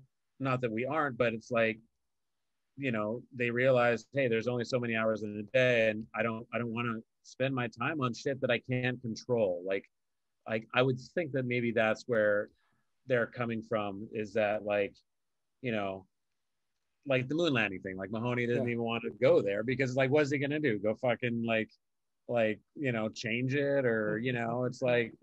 But it's interesting to us, and when we're looking at shit like this, like these points that you're bringing up here, it's like, dude, like, why is it that this is taboo? Like, why did Alex Jones get kicked off of YouTube for talking about Sandy Hook? Okay, well, you get the most flack when you're over the target. So obviously, this is a real big no, like to talk about Sandy Hook. You're risking a lot. Even you guys putting this on YouTube, if anybody's still listening, which they are, right? Yeah.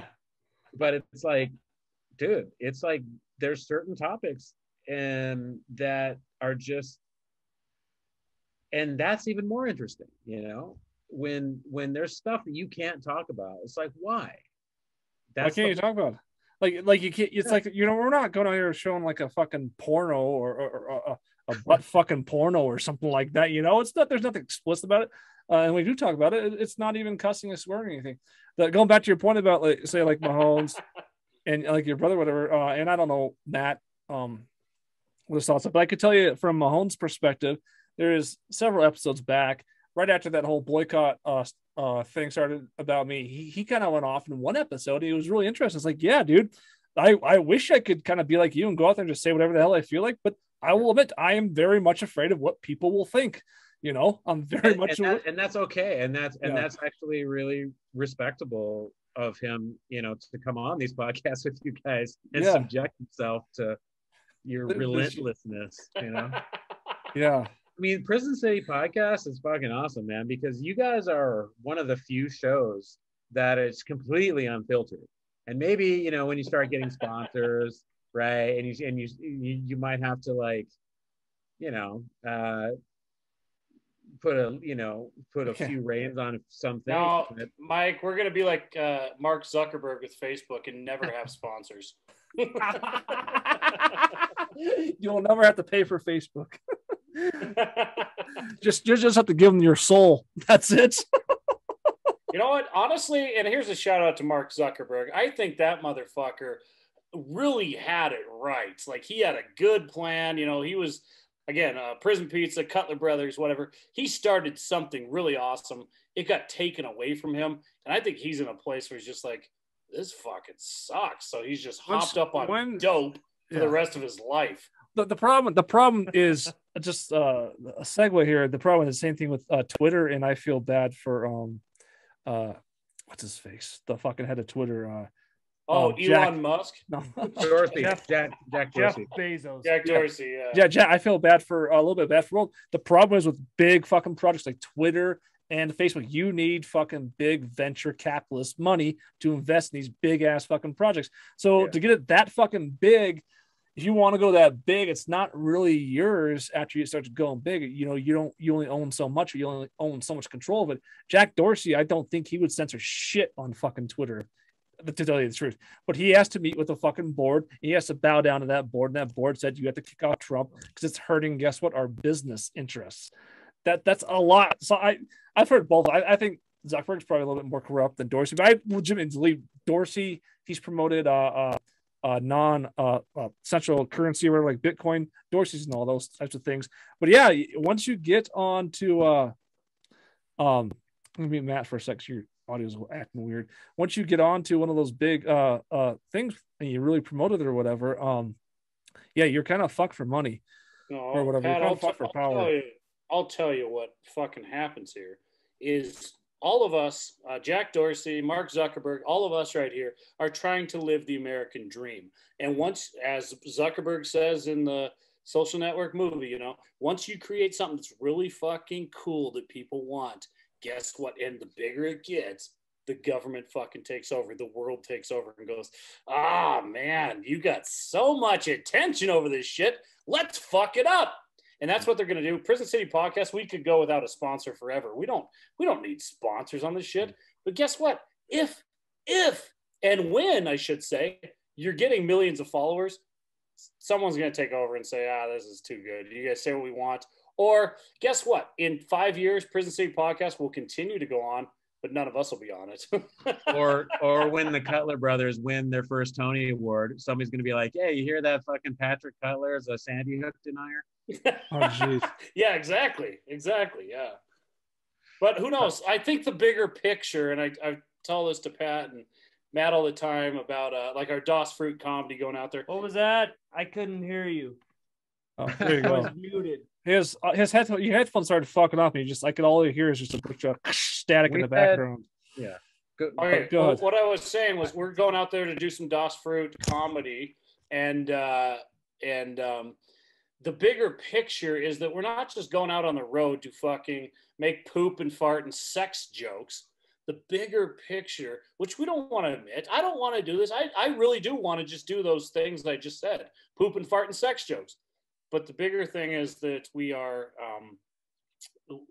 got to be a voice for people. And sadly, it doesn't matter how hard we try not to be, we're going to be. But just yeah, you have to recognize, though, that fucking Alex Jones, when he got kicked off YouTube, all these platforms, well, his fucking regular internet website just fucking exploded. So, I mean...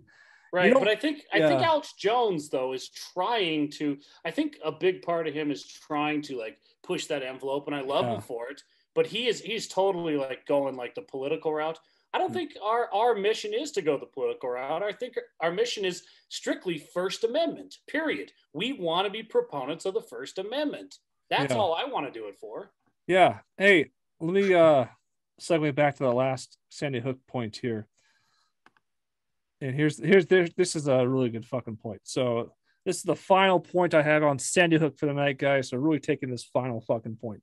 Alleged shooter Adam Lanza, who was 20 at the time, is said to have Asperger syndrome, a high-functioning in academics form of autism. Halbig points out, however, that like those with autism, children with Asperger have very, very poor motor skills and poor muscle tone. How did Asperger inflicted Adam Lanza with very poor muscle tone carry a rifle, a shotgun, a handgun, and bullets? How did Asperger afflicted Adam Lanza with very, very, very poor motor skills shoot 26 people dead, not wounded, 26 people dead in less than 5 minutes, firing one bullet roughly every 2 seconds? An amateur, think about that. Well, and you can ask the same exact question with the Vegas shooting. How the fuck did that guy do all of that by himself? You can ask the same question. What happened to Matt? Is Matt? We got to talk to him about it. We got to talk to him about his anger issues. It's funny that the Cutler Brothers tech guy is like the guy with the most tech issues, like ever, right? Like even when he filmed my wedding, it's like fucking there, the extension cord. There was a problem with this and that. He's cursed. Me and Kelly, we've done this for. He's done 5 or 6 episodes now, and lately he's been changing his tech setup like every single the last 2. He's just changed it up and it doesn't work. His headphones or whatever were fucking up the audio, so I muted him once. I said, okay, your headphones are messing up the audio. He has these random ass headphones. He said at the beginning of the broadcast, he said he had these random ass headphones. It's like, okay, shouldn't you have your system down now for how to connect now? What are you doing? Hey, you know what? You guys are going to look back on these days, though, to talk about what Kelly was just saying about how where your podcast is right now. And there will be a day, boys, when you actually get real internet, and I look forward to that, but right now, I don't know if you guys ever saw the early episodes of Joe Rogan, where he just literally said whatever the fuck he wanted. And now that he's, hundreds of millions of dollars. It's like he has to toe certain lines, and it's not the same anymore. So so you guys are in this era where you can just say whatever the fuck you want, do whatever you want, totally unfiltered, and that's what makes it so great. Yeah, it's crazy. Like, and I talked about this with a lot of people, like especially with Mahoney. It's like, dude, the reason I come out and say whatever the fuck we want, or Kelly does, is just because podcasts are the last platform that you can go full board. They won't censor you on podcasts. You can say whatever the fuck you want. Now, if I put my podcast on YouTube and I don't phrase the wording correctly, as if I put this up as Sandy Hook hoax or something like that, I'd be flagged and taken down immediately. My channel would probably be removed. But like for just podcasts on Apple, iTunes, everything, Spotify, man, I can put whatever title I want. I can do whatever I want. It's still like the most unfiltered platform. So YouTube's like on Apple or whatever, iTunes, you just said you could put Sandy Hook something, but YouTube doesn't allow that. Is that what you're saying? If I put Sandy Hook hoax or coronavirus hoax is the one that flagged my account, they'll fucking take it down and strike my account. But iTunes will leave that up. Apple will leave that up. Every single audio. Yeah. They're all connected. Yeah, they're all connected. That's why we push this out. This goes out to like 20 different audio platforms. They're all, because you can connect them all together pretty easily in the program that we use. So, and none of them censor really. I mean, I don't think it's like anything at all goes. You can't kill people on there or whatever. But I mean, for the most part, audio podcasts are like, it's like the last little platform that where you can kind of go on and say whatever you feel like. And you were talking about Mahoney, like props to Mahoney too for just supporting that and coming on and just I'll be back in 2 seconds. Just for free speech alone, it's like just to support that, whether he wants to talk about certain things or not, it's like just being here. That is so important. It really is this frontier that we need to protect, man, because now we're getting into this era where they're talking about censoring phone calls. Like, I don't know if you heard that. Was that really? Nancy Pelosi or who the fuck was that? It was the press secretary, Jen, whatever the fuck her name is. The White House press secretary. They were talking about censoring your private phone calls. And it's like, and it's like acting like they have the fucking choice to do that or not. And it's like, dude, like, they're coming for podcasts next. I mean, they're coming, and we got to keep, exercising this amazing right that we have to just, talk about the things we want to talk about, and sometimes that includes making jokes that are inappropriate. It's like, okay, so what? People get offended. Like, you shouldn't have to, censor yourself ever. No, it's crazy. I mean, again, the book 1984 predicts a lot of these things from happening, and that's going to happen. The problem is there's plenty of quotes up there, and I can't think of one. But man, once you have a steady job or whatever, and all these different things, I mean, that's when you kind of become a slave to whatever you have, and it won't be the job. In the future, it's going to be the fucking government, because the government's going to provide for you with whatever you need, your food, your drink, plenty enough money to live. Because here's the deal: as a society, especially in the United States, we're going to be 3 to 5 times richer by 2050 because of advancements in technology and everything. So we're really not poor at all. We're so fucking rich.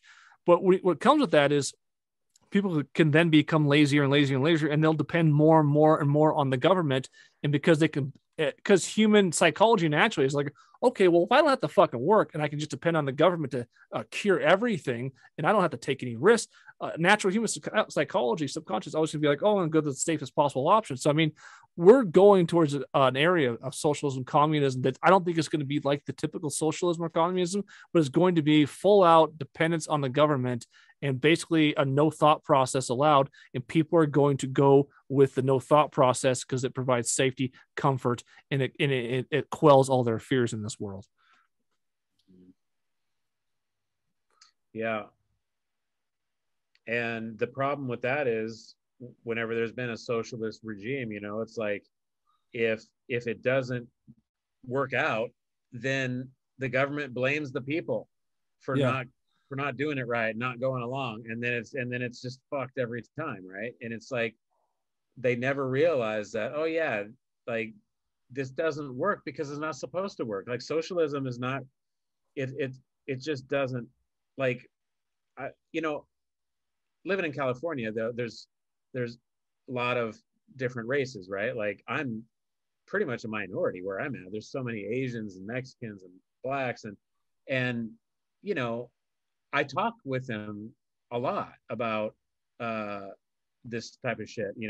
Like some of my best friends that I work with are, my buddy is a older black guy. He's like 63, 64 years old, and he's seen a lot of shit. He was in that video I sent you, Pat. Yeah. He was a Cardinals fan giving Pat shit about the Pirates. But we talk about race all the time. And he's base as fuck. He's like, Trump supporter. He absolutely understands that black people are being used by the Democrats for, like they always have, right? And it's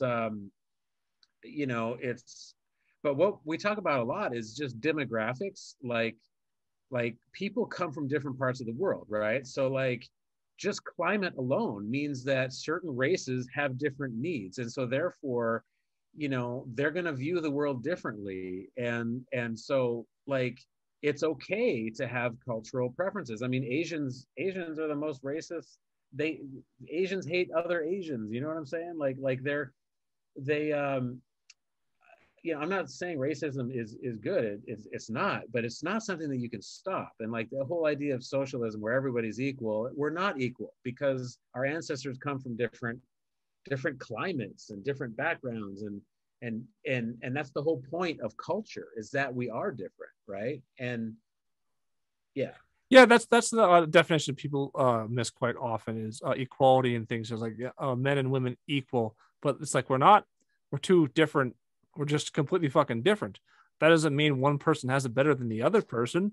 It just means that we're not fucking the same. And if you want everything to be equal, that's why I can't stand a lot of these liberal movements. And I don't know what you want to even frame it at this point, but it's like, okay, you want total equality, then 70 to 80% of suicides are men. So should we try to look for a way to balance that number out?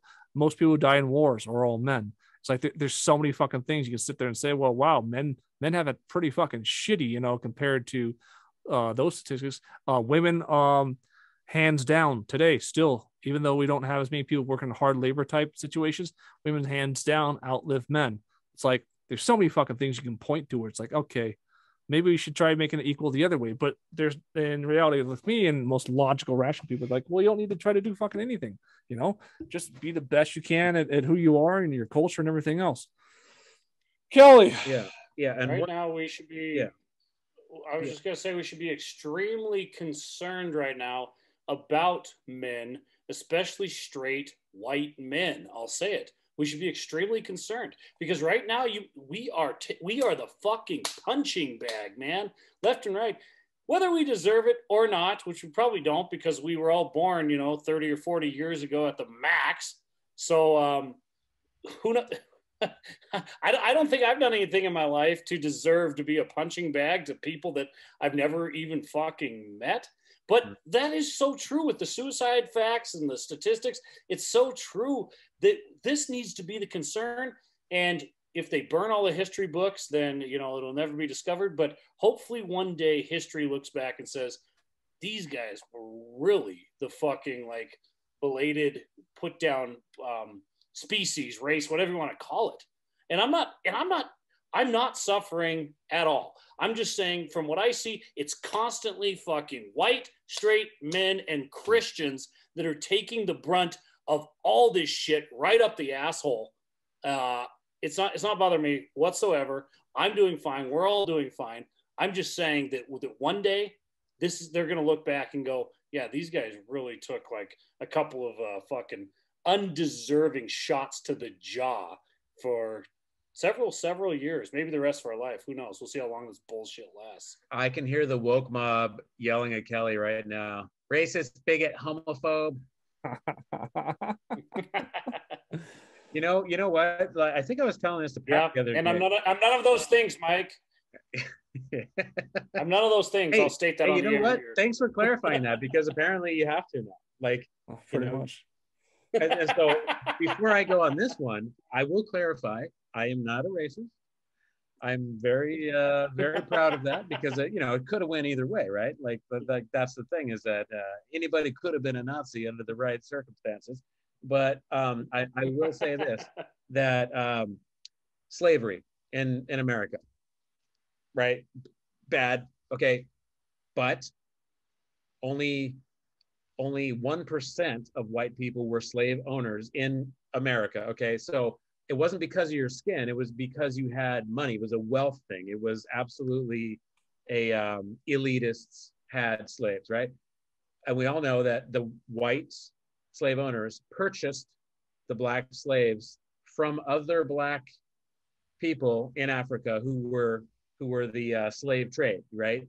And so we know that to be a fact. And then also 65% of white people in America came here during the Ellis Island immigration after slavery.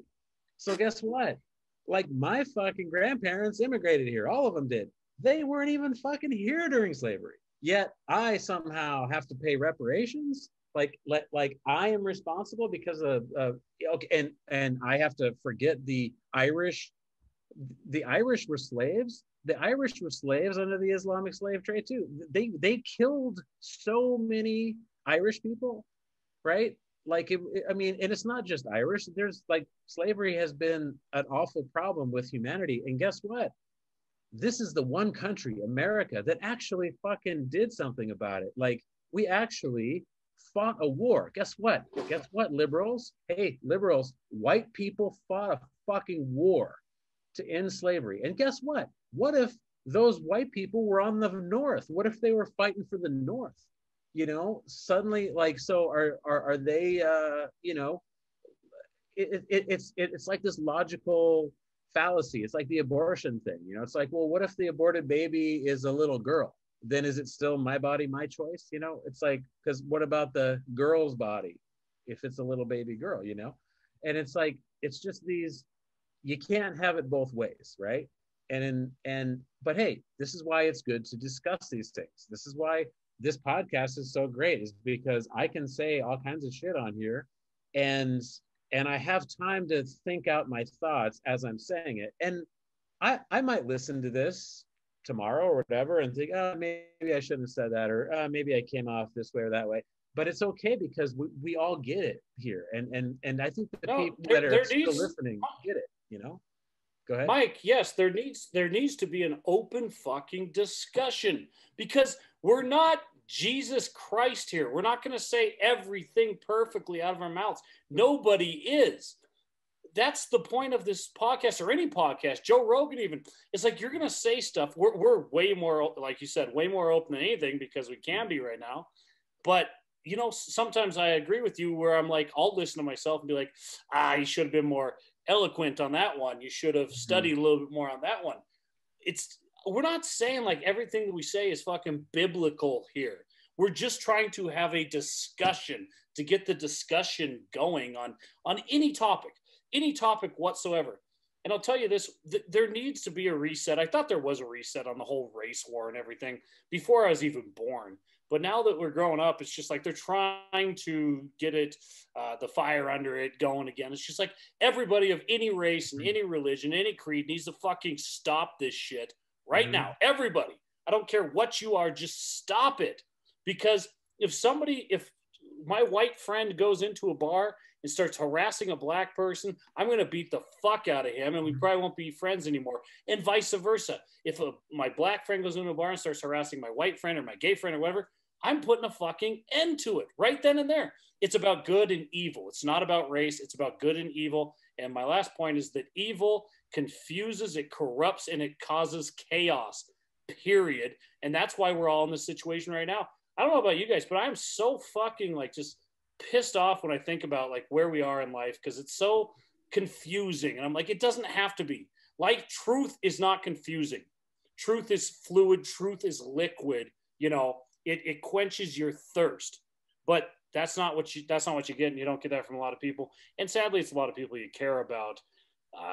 And you just got to be like, I don't know. You just gotta cut the umbilical cord there. unfortunately, because nobody realizes anything unless it's a self-realization. No, and the race war. I think the majority of people though out there, nobody. I mean, the percentage of people that are actually racist, I think it's such a small minority of people. But the biggest problem you face right now is the media is pushing it so fucking hard, the race war. Which you look at the media, how hard they have tried to push a race war. It's so fucking insane. But the bright side is you look at the results of the 2020 election, and Trump, supposedly the most racist president ever, or whatever, according to the mainstream media. Trump won a larger percentage of non-white votes than any Republicans since the 50s. So that's a really positive sign that a lot of people it's just not registering with anymore. They're like, the news lies. It's all fucking bullshit. They want us to hate each other. We'll stand up and say, fuck mainstream media. Fuck Facebook too. Seriously, fuck fucking Facebook. That it was supposed to be a platform for equal views, equal sharing. You got all these topics. You can't talk about COVID. I had a great run on COVID from November to February, just posting truthful things. Eventually, Facebook's algorithm caught up to me and just started censoring anything I wanted to say. So it's like, I'm not allowed to talk the truth about COVID, about anything else. But it's like they try to bury the truth so much. And with Facebook and a lot, Twitter and even YouTube, it's all about the fucking money. Like Jesse Ventura, follow the fucking money. It's more about the corporate sponsorships and things of that nature, where they get the narrative. And if everybody's peaceful and happy, and go on Facebook and have a good, peaceful, happy experience or whatever, then they're gonna stay on Facebook longer and longer and longer to get that fucking money and everything. So that's where I'm kind of like just pissed off. It's like Facebook, they're all corporate type social media platforms anymore. They're not there to talk about real social issues or change or anything truthful. They're all there just to make a fucking dollar. It's just unfortunate that the dollar is connected to what the mainstream media is reporting, so you can't go against it. Yeah, and if you stopped talking about racism, if we all stopped it, like if the Democrats just stopped it with the Black Lives Matter thing, if we just stopped talking about it, then racism, like, I don't want to say that it won't exist, because it's always going to be there. But what you're talking about, such a small percentage. But yeah, like the people that talk about race all the time, they're the fucking racists, And talking about social media and shit, it's like they're pushing it and just the media in general. And I don't know when Pat wants to round the wagons here. Looks like we got the caboose is dropped off, but I got a good point here to make about just media in general. And Matt had asked a question about media earlier about the news, and so if he watches this or if he's listening, Matt, so the media, right? Like, it's changing in front of our eyes. Like, we are really seeing humanity changing almost in real time, and it's an incredible time to be alive in the Western world, right? I mean, and we see, unfortunately, in some of these countries like China and Afghanistan and North Korea, it's like they aren't as lucky as us to be able to just have this vantage point. So while we have this vantage point, and we don't know how much longer we will have it, right? We're seeing things change, and just questioning what media is, and without being so what's it called? Like when you're being too accusatory, without pointing a finger at the media, right? To just look back and see what it is. I'll tell you, for anybody listening that's interested, there's a show on Netflix called Shot in the Dark. I mentioned it to you one time, Pat, but it's about these guys that go around Los Angeles at night and they are selling footage to news crews, right? So like whenever there's a fire, whenever there's an accident, whenever something crazy happens, these guys have like police scanners in their car. And whenever they hear the police scanner, they fucking dart right to the scene of the accident. And they get the camera out and they film it. And a lot of times they get there before the news crews can, right? And what they do is they sell it to the news that night. And it's a whole business, right? And it's fascinating, man. Like it'll change the way I promise you, if you watch Shot in the Dark, it'll change the whole way you think about news and media. And really, it's not as conspiratorial as you might think. Like, it's like, oh shit, like it has so many layers in your head about just what the news is and how it's so important to get there first and get the breaking story out and how that sells. And you see the lack of empathy in some of these people. It's like, how can you just film this horrible car accident and just be talking about, oh, this is going to be story of the night and this is going to sell this much, and not be connected to it? But that's how the news is, and that's how the media is when you scale out, right? And so, you know, Shot in the Dark is a great TV show, and then they made a movie with Jake Gyllenhaal called Nightcrawler. Yeah, I saw Nightcrawler. Yeah. When I first saw Nightcrawler, I was like, oh, that's bullshit. Like, that doesn't really happen. You watch Shot in the Dark, dude, it's exactly like Nightcrawler and then some. It is so fucking crazy. And it's a TV show? It's a TV show. Yeah, I think it's on Netflix. Yeah. It's called Shot in the Dark. It's like multiple episodes is what you're saying? Yeah, I think there's like 7 or 8 episodes, but it'll not a documentary, right? Like they got actors and shit. No, it's a documentary TV show. Oh, it is. Okay. Oh yeah. Wow. So it's kind of like it's not like Cops, but it's sort of where there's like the camera crew goes with these guys, and it's 100% real, and yeah, that's what's so mind blowing about it, is that holy shit, it's the first look into like how the news actually gets their breaking stories. And it's all Los Angeles, like local Los Angeles, you know, stuff, but every city in America. So how is that allowed?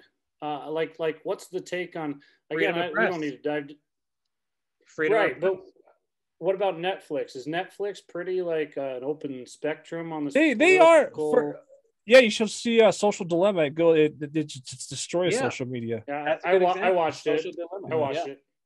Yeah, exactly. Netflix wants whatever gets views. It'll whatever it can get for views. So Netflix is a pretty open form of getting your entertainment out there. Whatever's entertaining, they're gonna allow. They put whatever on there that they can get views on, pretty much. They got to be getting back shit from the, you know, the feds and the, you know, everyone that's political elitists and shit. I don't know if they really care. I mean, you got like HBO, for example. HBO is super liberal in all their documentaries and stuff. If you ever watch HBO, I watch some of them. Depends on which one. But HBO is pretty far left. But yeah, Netflix they're just a company that's, and there's a viewer audience, a very, very strong viewer audience that's more conservative or right wing or left of center, whatever you say, that's not liberal, that eats up all this content, and Netflix understands that. So yeah, Netflix, they're not really connected to anything like other like movie studios and stuff that might do. Now I'd say Netflix and Amazon Prime both will put out whatever. You know, it's not really politically motivated at all. Yeah, you know what else puts out like literally whatever they want too is Pornhub.com. Oh, jeez, I put that on. That is an interesting topic, because why is that? Why is that so readily available just for free? You know, and it's like, and there's a whole conspiracy about like smut, like they would introduce smut into a society and it makes men weaker, right? Because like, think about it, when all the men are watching porn, then suddenly they're not these you know, masculine, like, you know, like fighters. Like that's why porn's illegal in a lot of those countries, because they know what it is, and they know that it's a weapon. And when you look at porn as a weapon, you'll look at it differently.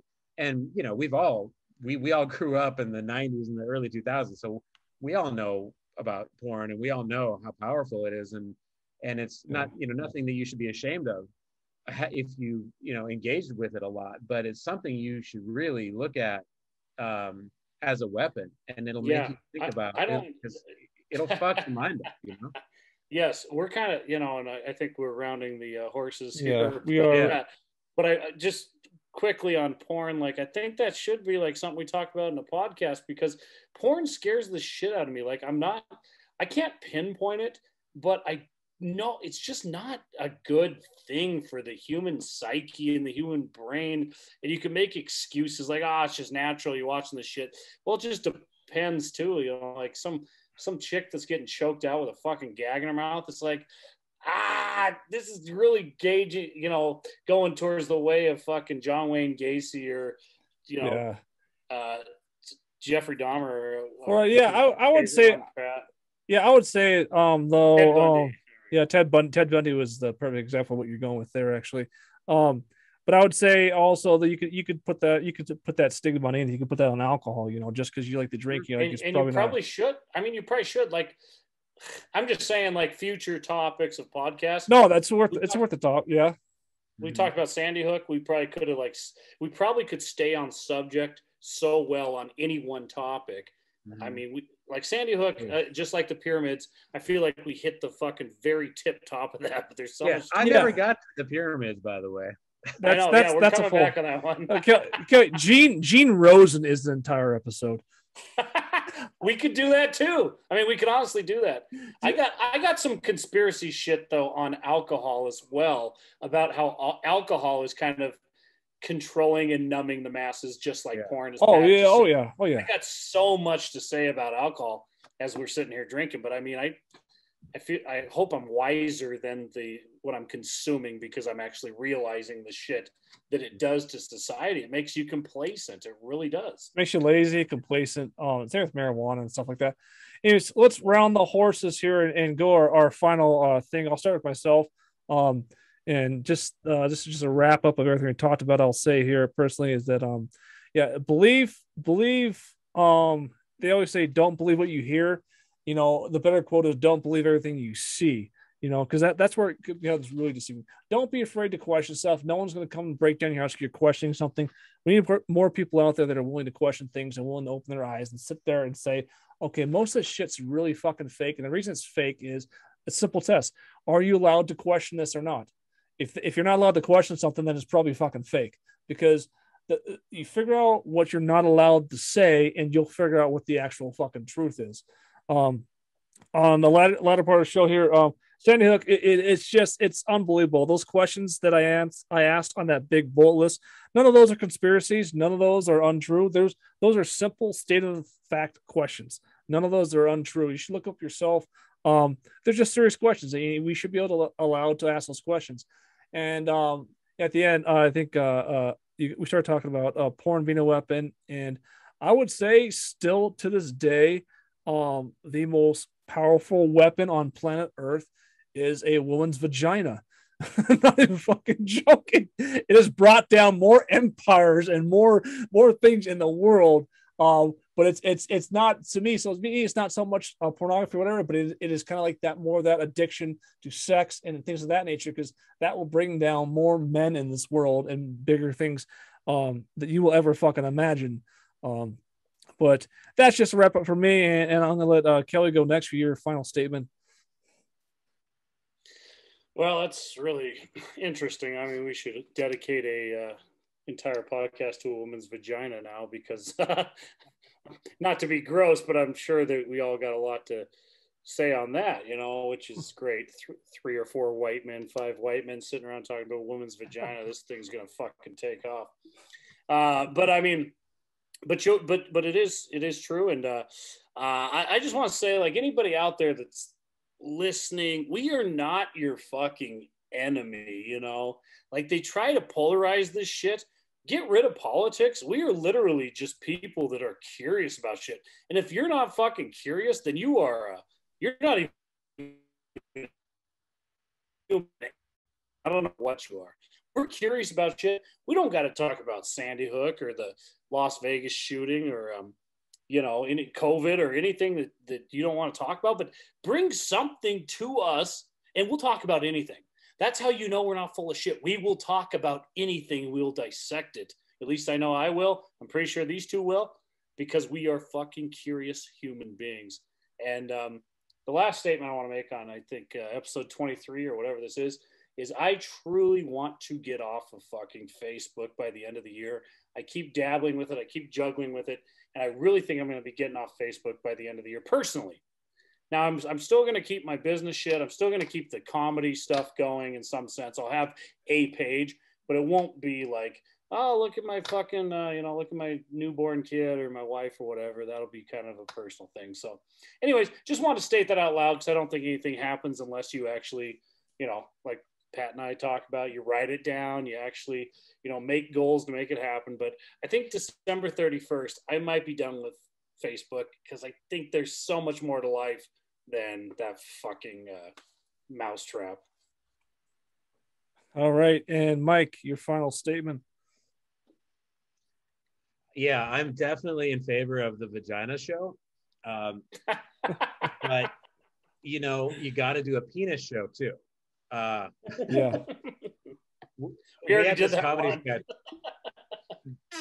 Did I tell you about that comedy sketch we had, Pat, where the guy was given a TED talk, but his mentor like made him fucking she put like a box in front of him, and he had to like reach in and like pull out whatever was in the box and give a fucking talk on what's in the box. And the whole idea was that you can talk about anything.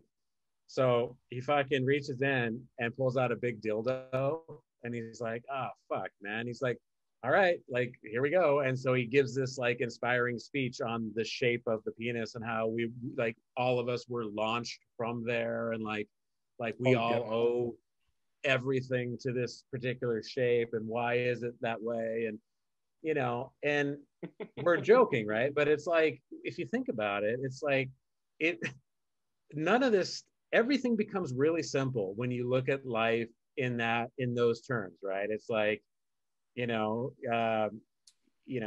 odds that you didn't wind up on a wadded up napkin are phenomenal. Like, you know what I'm saying? Like, it's that simple. It's like we are just, I mean, it's the DNA and the design of it all, and so we're here to question shit, because it doesn't make any sense that how you even how we all got here, and so yeah, so I feel really blessed to be here, and I hope to do many more of these with you guys. And I had a point on Afghanistan, should I make that last point, Pat, or is this? Oh yeah, go ahead.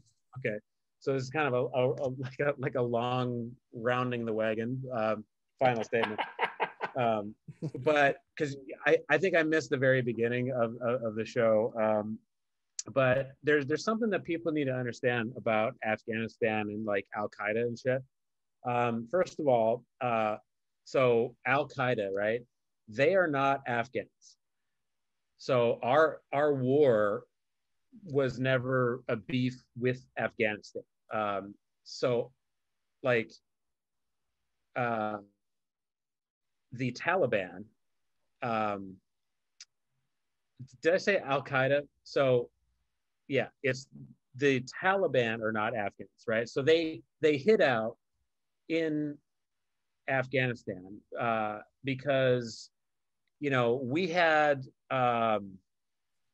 like our bases and our propped up dictatorships in Saudi Arabia and Egypt and shit like that, right? Like the United States, we were propping up dictatorships essentially. And these Taliban guys, they were basically a bunch of Saudis and a few Egyptians, right? Like, and so they fled over to Afghanistan. So the Taliban, they are Saudis and Egyptians, and they fled to Afghanistan. And, so their beef was essentially with the governments that we were propping up, which, those governments aren't good guys. So that's the real issue. So the fighters that Jimmy Carter and Ronald Reagan, the fighters that they used were then radicalized against us by George Bush Sr., right? And Bill Clinton. And so that's the true story. So it's not that this nation of Afghanistan attacked America. Our own fighters that we were using then got radicalized against us, and then they attacked us. That's the story of Al Qaeda and the Taliban, right? So like we never should have been there in the first place, right? And so so there's not a lot of conspiracy to this. It's really just a tremendous amount of hubris, right? Like, we're America and we think we can do whatever we want to do, right? So we make all these promises to all these people that we're not capable of keeping, like the idea that we would, tell everybody that sided with America in Afghanistan, hey, if you side with us, we got your back. You know, but meanwhile, everybody looking at the situation knows that, you know, as soon as we end this war, those people are going to be screwed, right?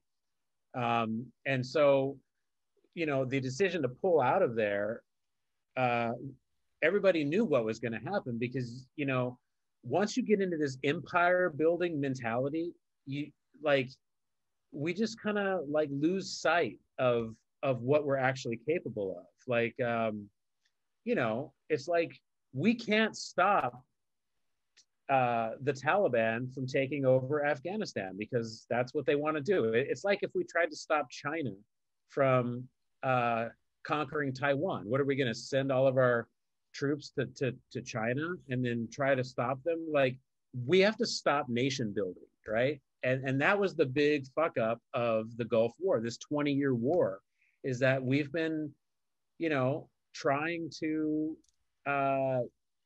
like, it turns out that there's limits to what you can do, even if you're the superpower. Like, if we were to try to stop China from taking over Taiwan, we would have a fucking war, right?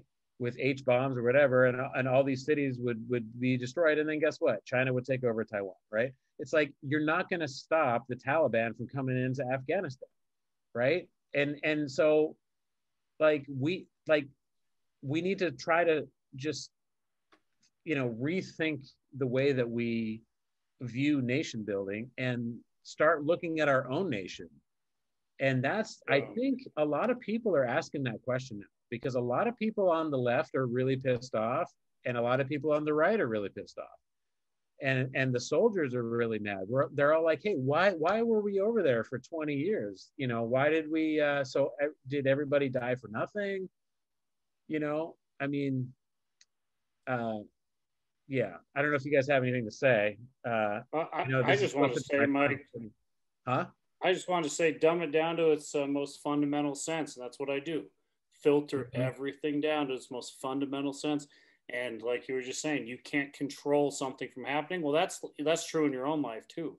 The more you try to control shit, the more out of control your fucking life becomes. Let it unfold, you know. So basically exactly what you're saying on a worldly level, or think of even the fucking universe. An asteroid comes and hits us. Really, can you control that? No, you can't. So why are we sitting here trying to prepare for it? Why are we sitting here trying to, you know, defend against it or whatever? Just these countries. I've read a lot about Iraq, you know, and Iran, and it's like they just want to be left the fuck alone. Now, maybe you need to dismantle a dictatorship. Sometimes it's like, is it really a dictatorship, or is that just what we're being fed over here so that we continue to buy tanks and fucking nukes and missiles and shit just to defend, you know, them?